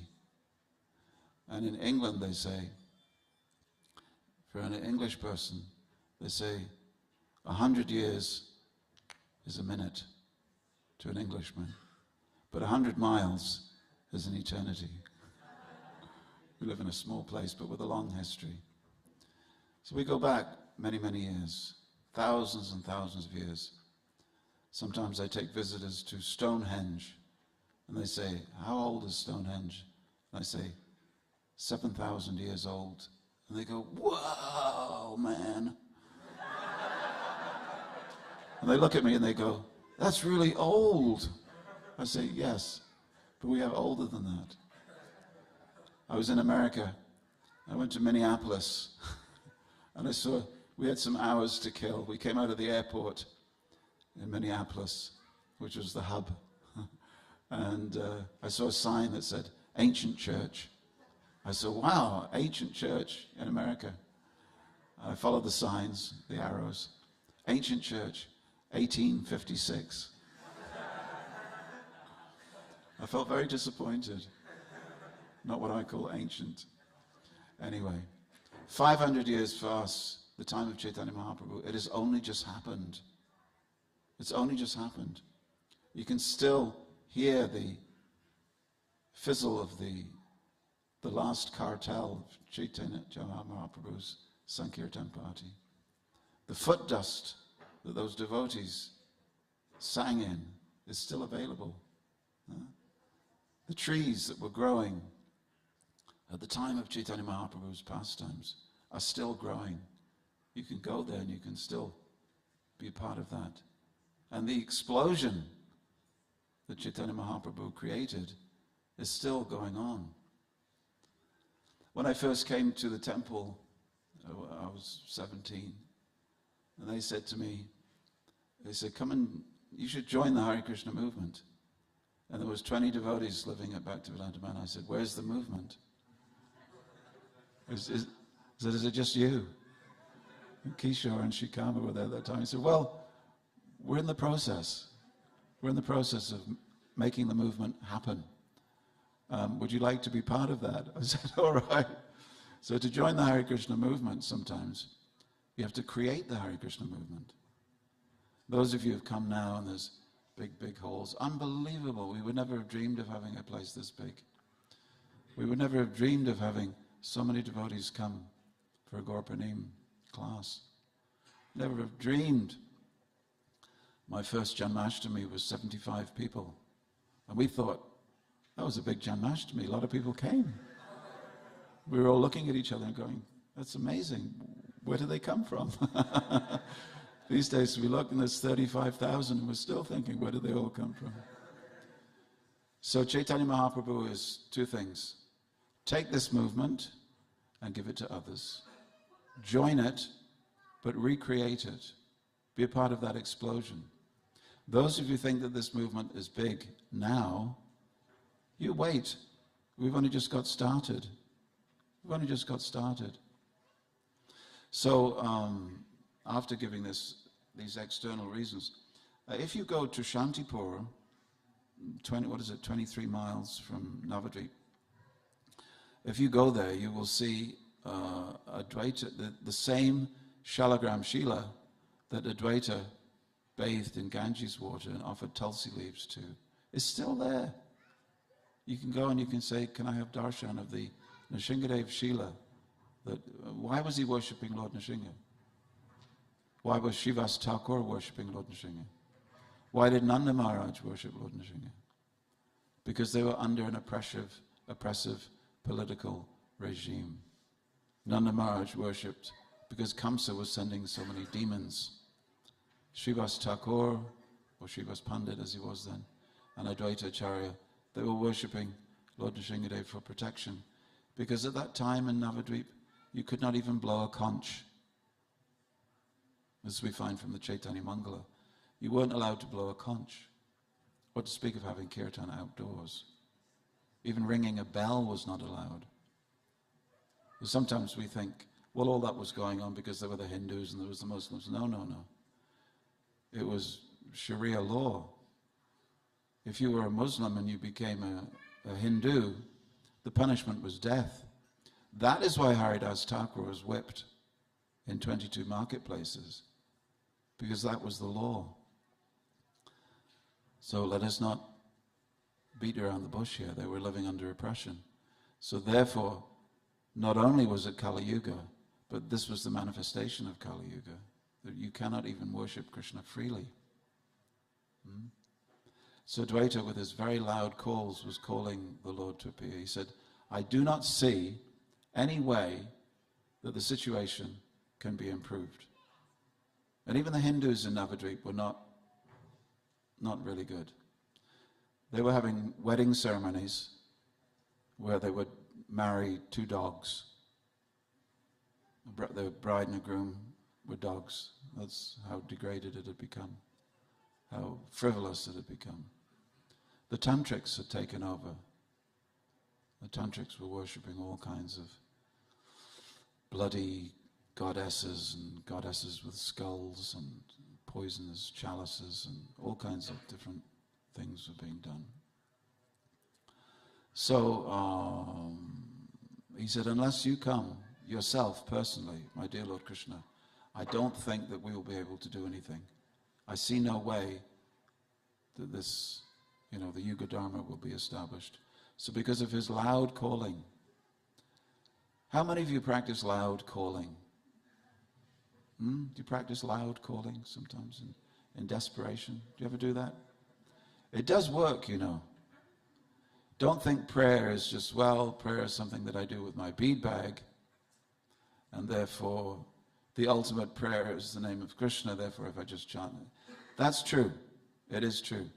But sometimes from the gut, it has to come to the throat, and you have to scream out, help me. And you know what? It works. Don't do it in your living room, and don't do it, please, in the temple. But you can take yourself to a forest or the middle of a field, and it really does work. I've tried. I won't tell you the circumstances by which I needed to scream. There are confidential reasons for the Lord's appearance. And I won't belabor this because I know that you know this, and we have a limited time span in which I can engage your attention. And we may wonder, how did Krishnadas Kaviraj Goswami know what the confidential reasons for the Lord's appearance are? How do you know that? This is the real question, isn't it? We read Chaitanya Charitamrita, and sometimes we think, how does he know that? How does he get into the mind of Krishna? Well, don't forget, he had Raghunath Das Goswami, who lived with Krishna as Chaitanya Mahaprabhu personally for a number of years in Puri. Swarup Damodar, who lived with him. Murari Gupta, who watched him growing up. And in all these ways, they saw, and some of the pastimes we'll talk about, they saw that Chaitanya Mahaprabhu, appearing like a human being, appearing like a devotee, to his confidential associates, revealed himself as Krishna in unmistakable ways. Each devotee, as they came up during the Mahaprakash, the 21-hour-long kirtan, which is commemorated in our evening arti song that we sing every night, written by Bhaktivedanta Thakur, tells of how Chaitanya Mahaprabhu manifested himself to different devotees in the way in which they wanted to see him. So for some he was the universal form, for some he was Lord Vishnu, for some he was six-armed Krishna, for some he was four-armed Krishna, for some he was two-armed Krishna. He was manifesting himself in different ways. So Krishnadas says, from Swarup Damodar's diary, he says that Radha and Krishna are one in their identity. Now these two identities have again united in the form of Sri Krishna Chaitanya. I bow down to him who has manifested himself with the sentiment and complexion of Srimati Radharani, although he is Krishna himself. So then Krishnadas Kaviraj Goswami says there are three energies. What are they, everyone? Three energies. If you know these three energies, it's called Tattva Trayi, or the three truths. What are these three energies? They come in many different names, yes. The external energy, the internal energy, and the marginal energy. Yes, right. The internal energy is one of those three. The internal energy is then also in three: Sandini, Samvit, and Hladini.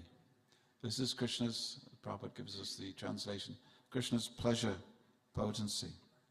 He says the essence of that is bhava. And the highest platform, or Prabhupada says here, the highest pitch of bhava is Mahabhava. This is Srimati Radharani's taste. She's the embodiment of that Mahabhava. Krishna is anxious to taste what Radharani is experiencing. But he can't do it because he's Krishna. Sometimes people say, Krishna's your God. So who created Krishna? You didn't think of that one, did you? If people say that. You know? And you're worried that this person may not understand the philosophy that's about to come, if they think. But Swayam Bhagavan means the supreme origin of everything, beyond which there is no origin. There's a cause which produces an effect. That effect then becomes a cause for another effect. It is called the chain of cause and effect. But it begins and ends with Krishna. Krishna is the cause of all effects. Beyond him, there is no deeper cause. So in this way, Krishna Das explains, we should understand that Krishna is the cause of all causes, and yet, even in that supreme position, there's one thing he cannot experience.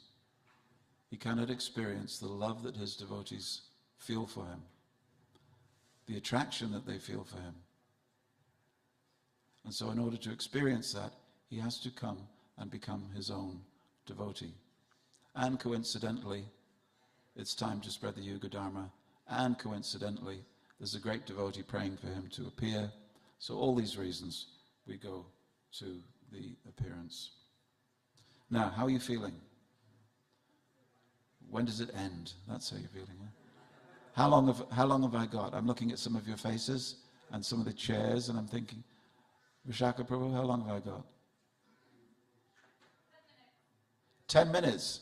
Oh, okay, 10 minutes. Well, I was going to read from the Caitanya Charitamrita, but I think you'll nod off. But all I was going to say is what we've already seen in that beautiful play that the children performed for us. And we see the beautiful appearance of Chaitanya Mahaprabhu today. How many years ago? 580. What do we know? Anybody know? Gaurabda, the year of Gaura. 500 and something, isn't it? 500 and?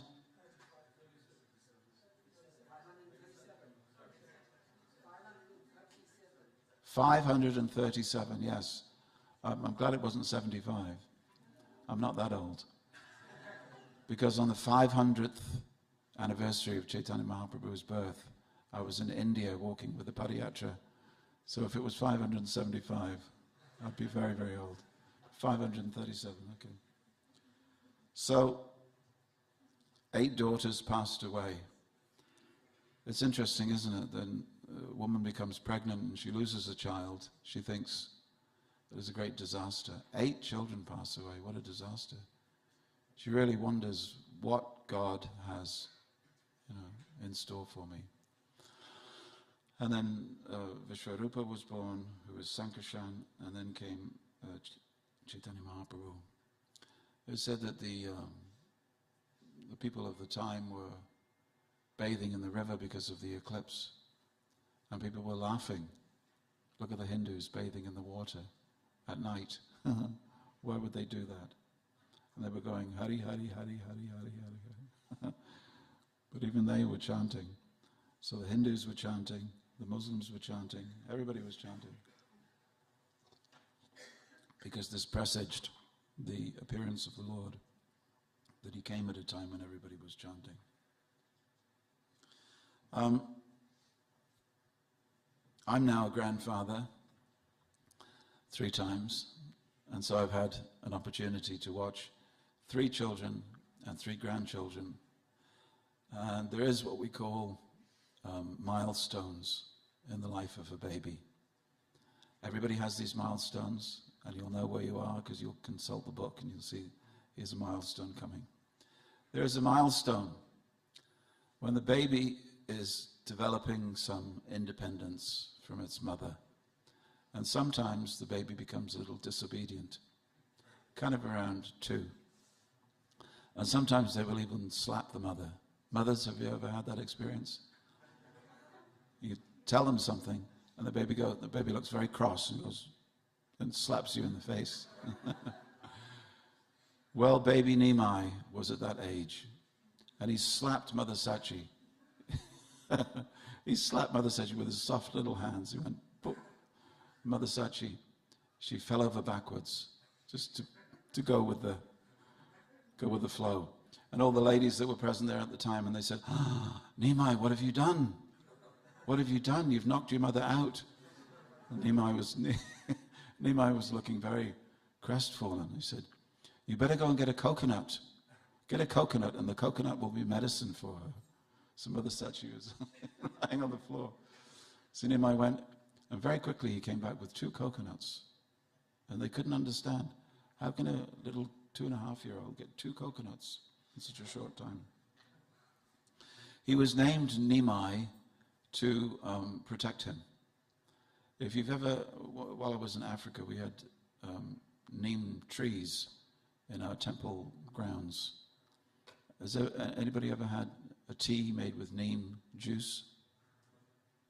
You have a lot of, and you strip off the neem leaves and you put them in boiling water, strain it through a tea strainer and drink it. And then you just go, ah! But it is a very, very good medicine. These are the two secrets.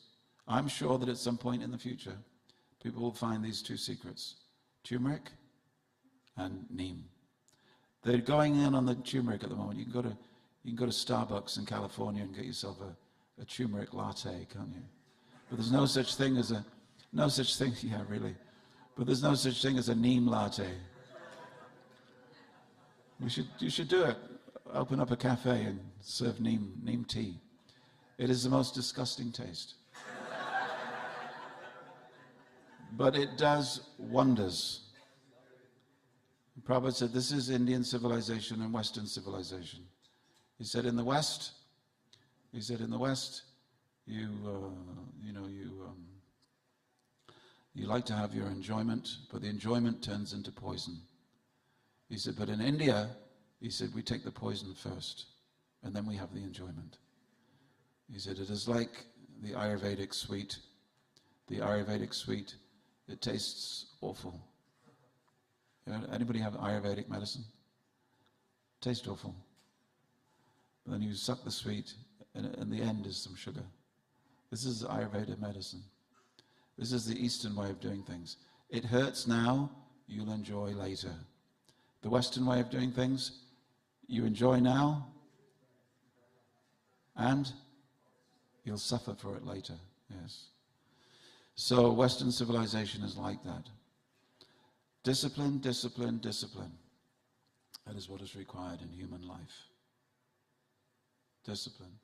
And then comes the freedom. I was having difficulty with the disciplines about 2 years after I became a brahmachari.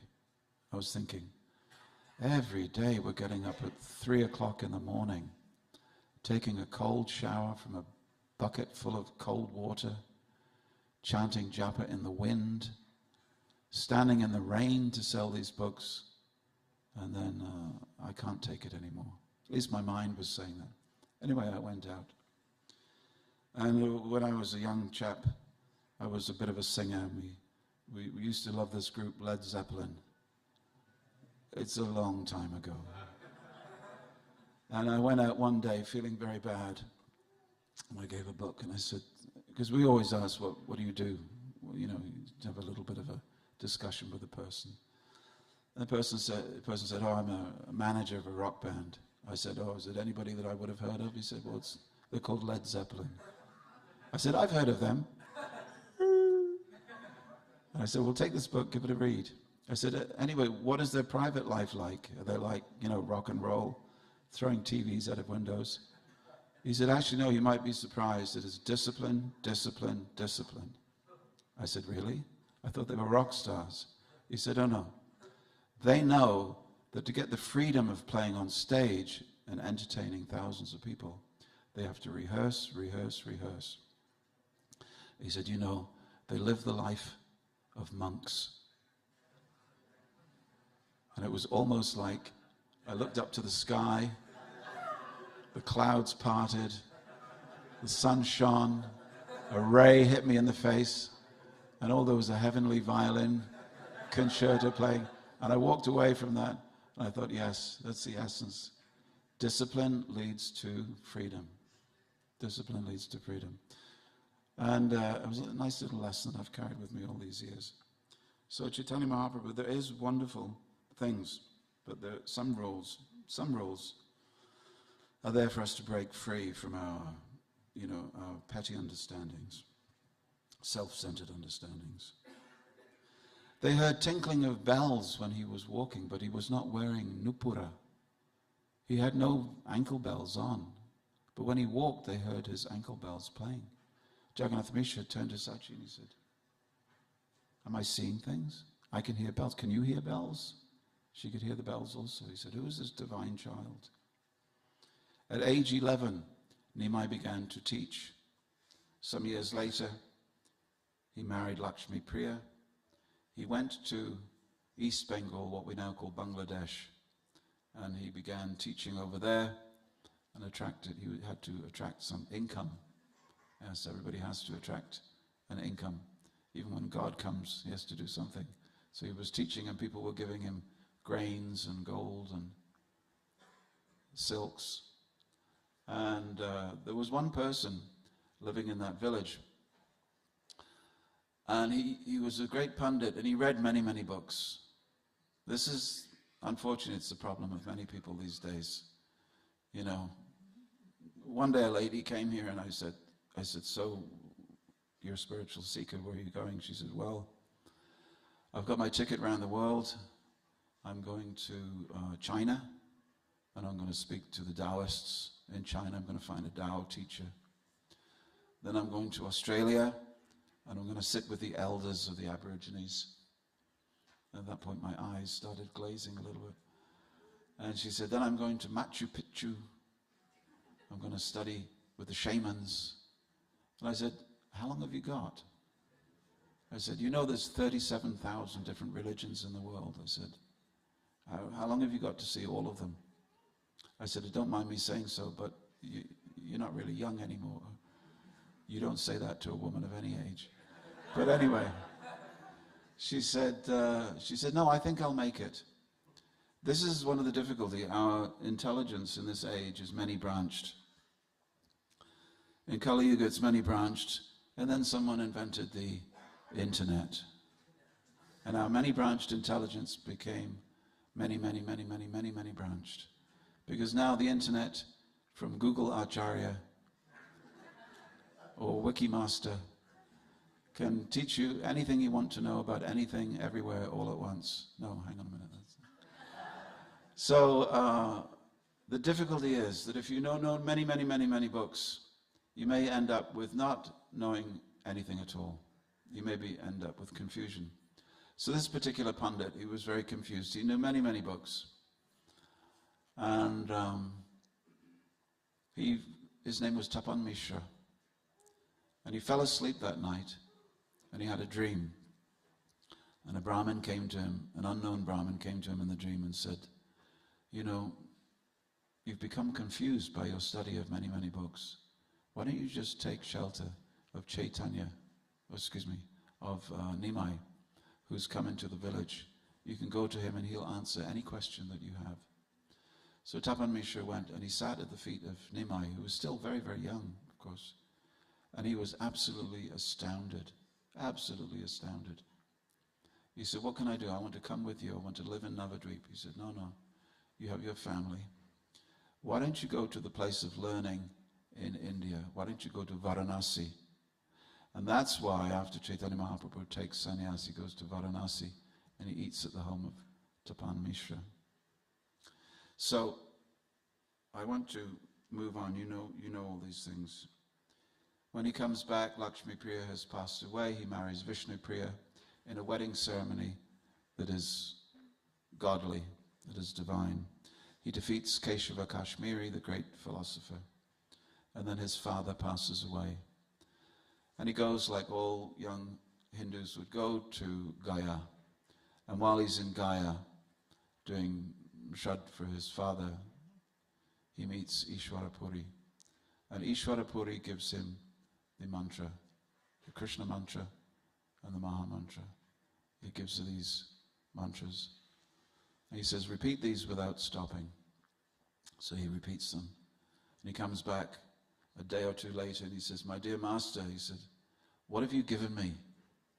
He said, when I chant this mantra, my eyes fill with tears and I want to dance. He said, what sort of madness have you given me with this mantra? Of course, his master is very, very pleased. He said, now go back and teach others. Previously, when Nimai was a scholar and a teacher, he used to walk by Advaita Acharya's house where they were having kirtan. And he was not interested at all. He didn't show any affection to the Vaishnavas. This time he came and he was chanting all the way back from Gaya to Navadvip. In those days you had to walk. So when he came back he was a changed person. And Advaita Acharya and all of them could see this transformation had been wrought in the life of this young man. And so very, very quickly Advaita Acharya began to know. And as devotees, you know that sometimes you know something from the outside, but it's confirmed inside. But Advaita Acharya had the confirmation inside by feelings, by outside by philosophy, confirmation. But he also wanted confirmation in another way. So he asked young Nimai, who by this time was known as Caitanya. This was his initiated name, Caitanya. He said, can you show me that form?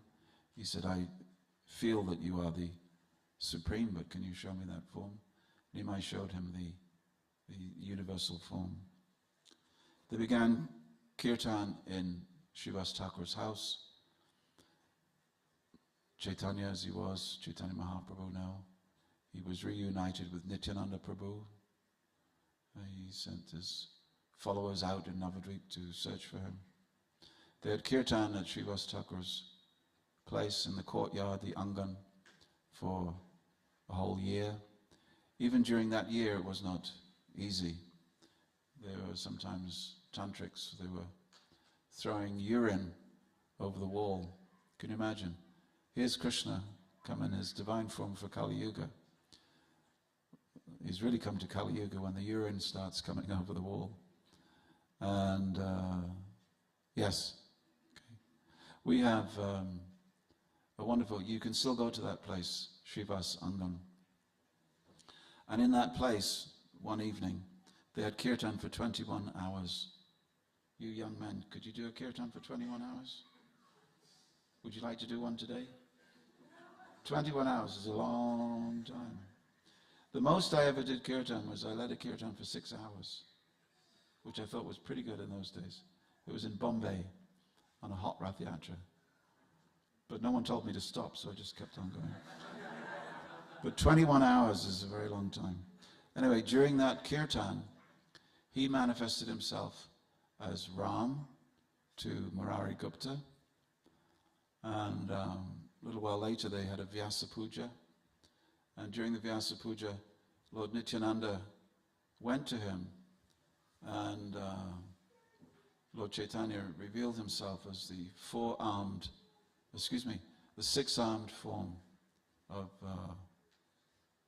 not actually Sadbhuj. Sadbhuj is the form that was revealed to Sarvabhauma and others, but this Sadbhuj is a different Sadbhuj.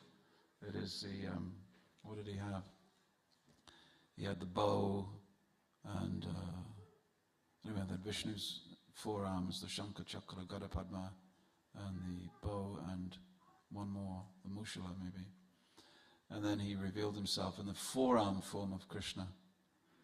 So Krishna, Vasudeva Krishna, is two arms with the flute, and then the discus, the chakra, and the shank, the conch.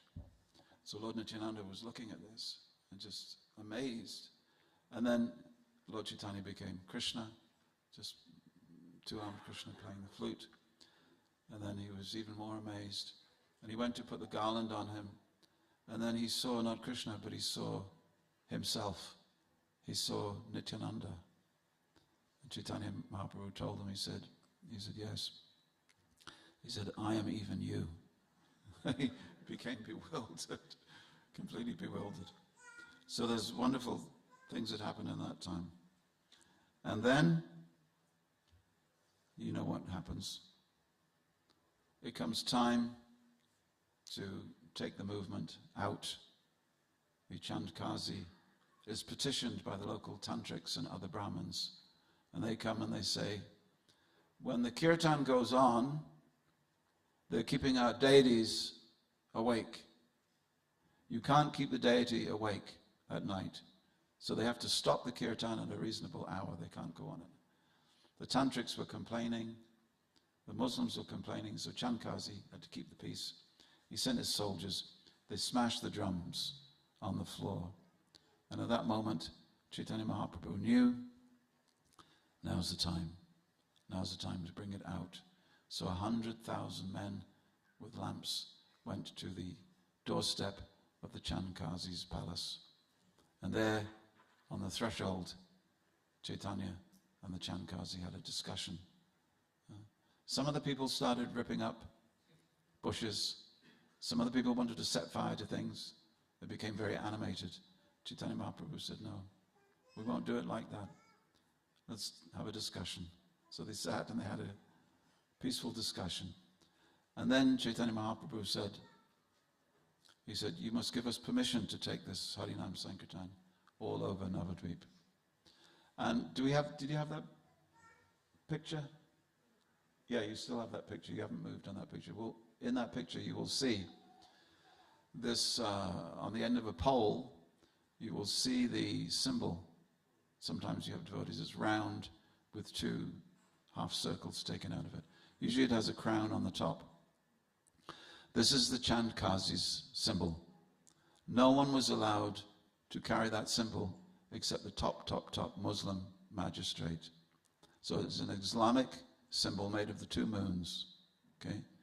So he said, you carry this symbol because everybody knows no one will be able to carry this symbol except if they've been authorized by me.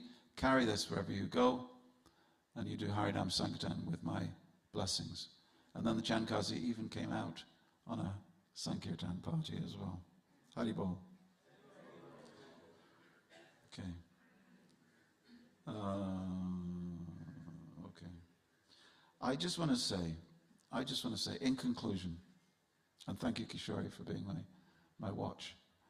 In conclusion, when Gurudas Prabhu, who's going to be giving the class tonight, was speaking yesterday, I was reminded of, we used to have a temple in Edinburgh, and installed in Edinburgh, Kishore, was Gauranitai. The temple closed, and those Gauranitai deities were installed on a traveling temple, which I was very fortunate to be part of. Deities were installed in the traveling temple, small Gauranitai. And we took them in this big, long, single-decker bus with big yellow Sanskrit writing, Mahamantra, and bright yellow writing on a red background. You couldn't get much more obvious, to Ireland. And Gurudas was with us at the time. And there was a platform on top of the bus. And there in Belfast, in 1975, when people were being killed every day with bombs and snipers and ambushes, we went up the Falls Road, which was the Catholic road, down Shankill Road, which was the Protestant road, loudly blazing, Hare Krishna, Hare Krishna. And of course, people in those days, they would come and they'd say, whose are you? We were going with Hare Krishnas. Yeah, but what religion are you? And we would say, we're Vaishnavas, we follow Chaitanya. Yeah, Hare Krishnas. Yeah, Hare Krishnas. But you Catholic Hare Krishnas or Protestant Hare Krishnas? So we went up one road and down the other road. And Gurudas was on top of the bus and he had a microphone. And he was reading out the names of the shops as he was going past. So it was O'Donoghue's Laundrama. And he said, everybody in O'Donoghue's, and the people were coming out and standing in the street, and said, everybody in O'Donoghue's laundroma, put your hands up like this. And they put their hands up, and he said, Hari, Hari. And they went, Hari, Hari. And I was looking at this, and I think, this is absolutely amazing. We've come to Belfast in the middle of the Troubles. Inside this bus, for the very first time, are the deities of Sri Sri Gaura. For the very first time, Caitanya and Nityananda have come to Ireland. And it was wonderful. We got to the end of the Shankill Road. And as it was in those days, there's always some challenges. So then the local youth started pelting us with stones. So just at the end of my premature mystical ecstasy, I got a half a brick on the back of my head for my troubles. Don't get carried away by your own ecstasies. There's always going to be some problem. But I will say, the first time the devotees asked me, it was at Christmas 1975. And I'd come in the August, and they said, Prabhu, would you like to lead the kirtan down Portobello Road? And I said, me? But I've only just joined. They said, no, you can sing. So I had joined the Hare Krishnas. Now, not only was I a Hare Krishna devotee, but I was the new leader of the Hare Krishna movement.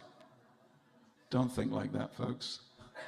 No sooner had I got through 2 mantras than a local butcher, he threw an object through the sky, and it landed on my chest and then dribbled all the way down my chest, and it was a chicken's head with all the bloody entrails. I thought to myself, yes, don't get carried away. This is going to be some struggle for you. But it is a struggle. And I think that if we take mercy from Chaitanya Mahaprabhu and Srila Prabhupada, who's the very embodiment of Sri Chaitanya's mercy, we ourselves can become, as the Bible says, a light unto nations. It's not an exclusive thing, but we are being put here at this time. You, yourself, at this point in your history, at this point in your Krishna consciousness, are meant to be the bearers of the message of Chaitanya Mahaprabhu. Sometimes we think, I will let someone else do that. I'll let the book distributors distribute the books, that's the book department. I'll let the preachers preach, that's the preaching department. I'll let the pujaris do the puja, that's the pujari department. What department am I in? I'm free. I'm free. I'm just my own agent. The difficulty here is, let us all be servants of the message of Chaitanya Mahaprabhu. You can speak to 2 people, 3 people, 20 people every day. Huh? Look at Vishwambara here. Huh? Look at him. Stand up, Vishwambara. He goes out every single day, and he's distributing books. He's not particularly graced by the love of the Lord. He's not particularly tall. He's not particularly wealthy. He's not famous. But he is everything that Chaitanya Mahaprabhu wants to use as a preacher. Excuse me. But he goes, whatever he has, whatever breath of life he has, whatever inch he can push forward, he pushes forward. And the results are, see the young gentleman sitting beside him, Elliot, here today. You can stand up, Elliot. Give a round of applause for Elliot. Now, your story, Elliot, you were just walking along minding your own business, and this man came to you and started harassing you. Yeah. So Elliot would not be here today without Vishwambara. Look around the room. Just look around the room. Who would not be here today without you? Who would not be here today without you? If you can't find anybody, for God's sake, find someone and bring them to the temple. Yeah, for God's sake. We can all do it. It's not enough simply to be a devotee of Krishna. To be a devotee of Caitanya Mahaprabhu means to expand the compassion and to bring others. We're only very small. We need to be much bigger. And we need to expand this movement, believe it or not, away from London. Not everything happens in London. We need to get to Hereford. We need to get to Timbuktu. We need to get to Barrow-in-Furness. We need to get to Aberystwyth. We need to get to so many places. Who's going to do it? Might as well be you. Might as well be you. Why not? I can't tell you, get off the train, go start a center. But if you pray to Caitanya Mahaprabhu one day, you get the inspiration. You get that inspiration. Start something. Hare Krishna. Hare Krishna.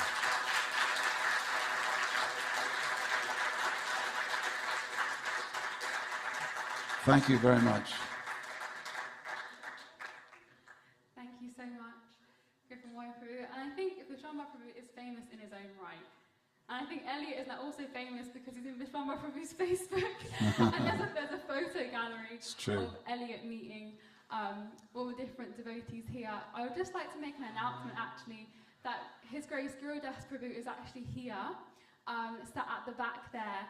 And let's all give a big Gauranga with the arms in the air to welcome Guru Das Prabhu. Gauranga! And he's here, and he also has a table there with a number of his really wonderful books. They're going to be there in the afternoon also, but I have a feeling that they won't last that long. So really, wonderful books. So please do go and see Guru Das Prabhu at some point, either this morning or in the afternoon, and have a look at the wonderful books that he has to offer. And I would now like to welcome Vishwan Mahaprabhu come up to the stage and has got a quick announcement, which is also very important regarding, of course, books. So everyone, let's raise our hands in the air and give a very loud Gauranga! Is this what's about the CCs? Yeah. Okay, come on. You want to do it? Hare Krishna. Shri Purnima ki. Srila Prabhupada ki. Just a quick announcement. Usually these announcements after the festival class are given by the Sangitan leader for the manor, Devyanam Prabhu and Vrindavana Chandra or Smarahari. But they phoned me yesterday. They asked me to make this announcement. They're working. They're not available. So, like you said, managers managing managers. So it's about the Chaitanya Charitamrita. We know that Lord Chaitanya, in the CC, he said, wherever you go, whoever you meet, tell them or someone something about Krishna. So today, it's an opportunity as a gift to Sri Chaitanya Mahaprabhu.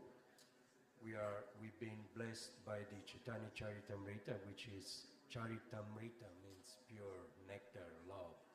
As soon as you open the pages, you fall in love with God. You can't, there's nothing there, material, but it's all blessings and love. So there will be a table outside the entrance with the Chaitanya Charitamrita sets. You're welcome for anyone who doesn't have it, or if your set is old or you want a new one. They're very cheap now. And you can get one for yourself or one for a family member or a friend, or you can sponsor in this country, or you can donate, sponsor a set for India, to a poor family, devotional people who can't afford, then you can give them, the highest gift of life. So, yes, it's the purpose, like Kripa Mahaprabhu very nicely said in the class, of Sri Caitanya Mahaprabhu coming was to retrieve the conditioned souls from the fever of this material existence. And we do it, through Harinam, Prasad distribution, and book distribution, which these books, they're non-different from Krishna. When you give a book to someone, it's you giving God to someone. Very simple. And the result will be there. It takes gallon of blood, to make a devotee. It's not that every day I go out, I make devotees, no. But sometimes the Lord, gives me some happiness, satisfaction to see some fruit. This boy is very, just a few days ago, very devotional. He came yesterday visiting the temple. I didn't even strongly invited him. I said, read the books and then you follow your heart. You just follow your heart. And that's what happened. When we read the books, Krishna becomes manifest, and he wants the best for us. And then he becomes the path, the guidance. And yesterday he came, he was blessed by many devotees, Mother Guru. He had a prasad with Brahmachari. He was blessed with so much love. He's on a spiritual quest. So today, spontaneously, he came for Purnima on the appearance day of Sri Caitanya Mahaprabhu. I'm not the door for this. These books, they have the magic. Krishna is the Adikarta. He sends people to us. We have to just, like Krishna told Arjuna, if you don't fight, somebody else will do. So if we don't, preach to someone else will get the credit. But those people who are destined to come to Krishna, they will come somehow or another. If it's not by you, by somebody else. So we very much thank you, Elliot, for coming and being a good example. It took me a year to come to the temple. I was not convinced about the Hare Krishna philosophy, and I was scared. But in 3-4 days, you have proved that faith is something tangible, and Krishna could do the magic on anybody, like Kripamoy Prabhu said. He can make a blind, see stars in the sky. A lame man can cross mountains, and a dumb man like me can go out to distribute a few books. Haribo. Srila Prabhupada ki jai. Thank you, Vishwambar Prabhu. Big thank you to also His Grace Kripamoya Prabhu for giving class. His Grace Kripamoya Prabhu ki. Okay, so the schedule for the rest of the day is we have a Harinam. We're going to Watford if you'd like to join us. We had two options, whether we go to London on a coach, do a Harinam there and come back late for a feast. But we thought instead what might be better is go to Watford on a Harinam. We have a bit of spare time. And we have an amazing evening program from 4 o'clock onwards. We have Guru Das Prabhu here who's going to speak to us. At 4 o'clock, that's going to be here.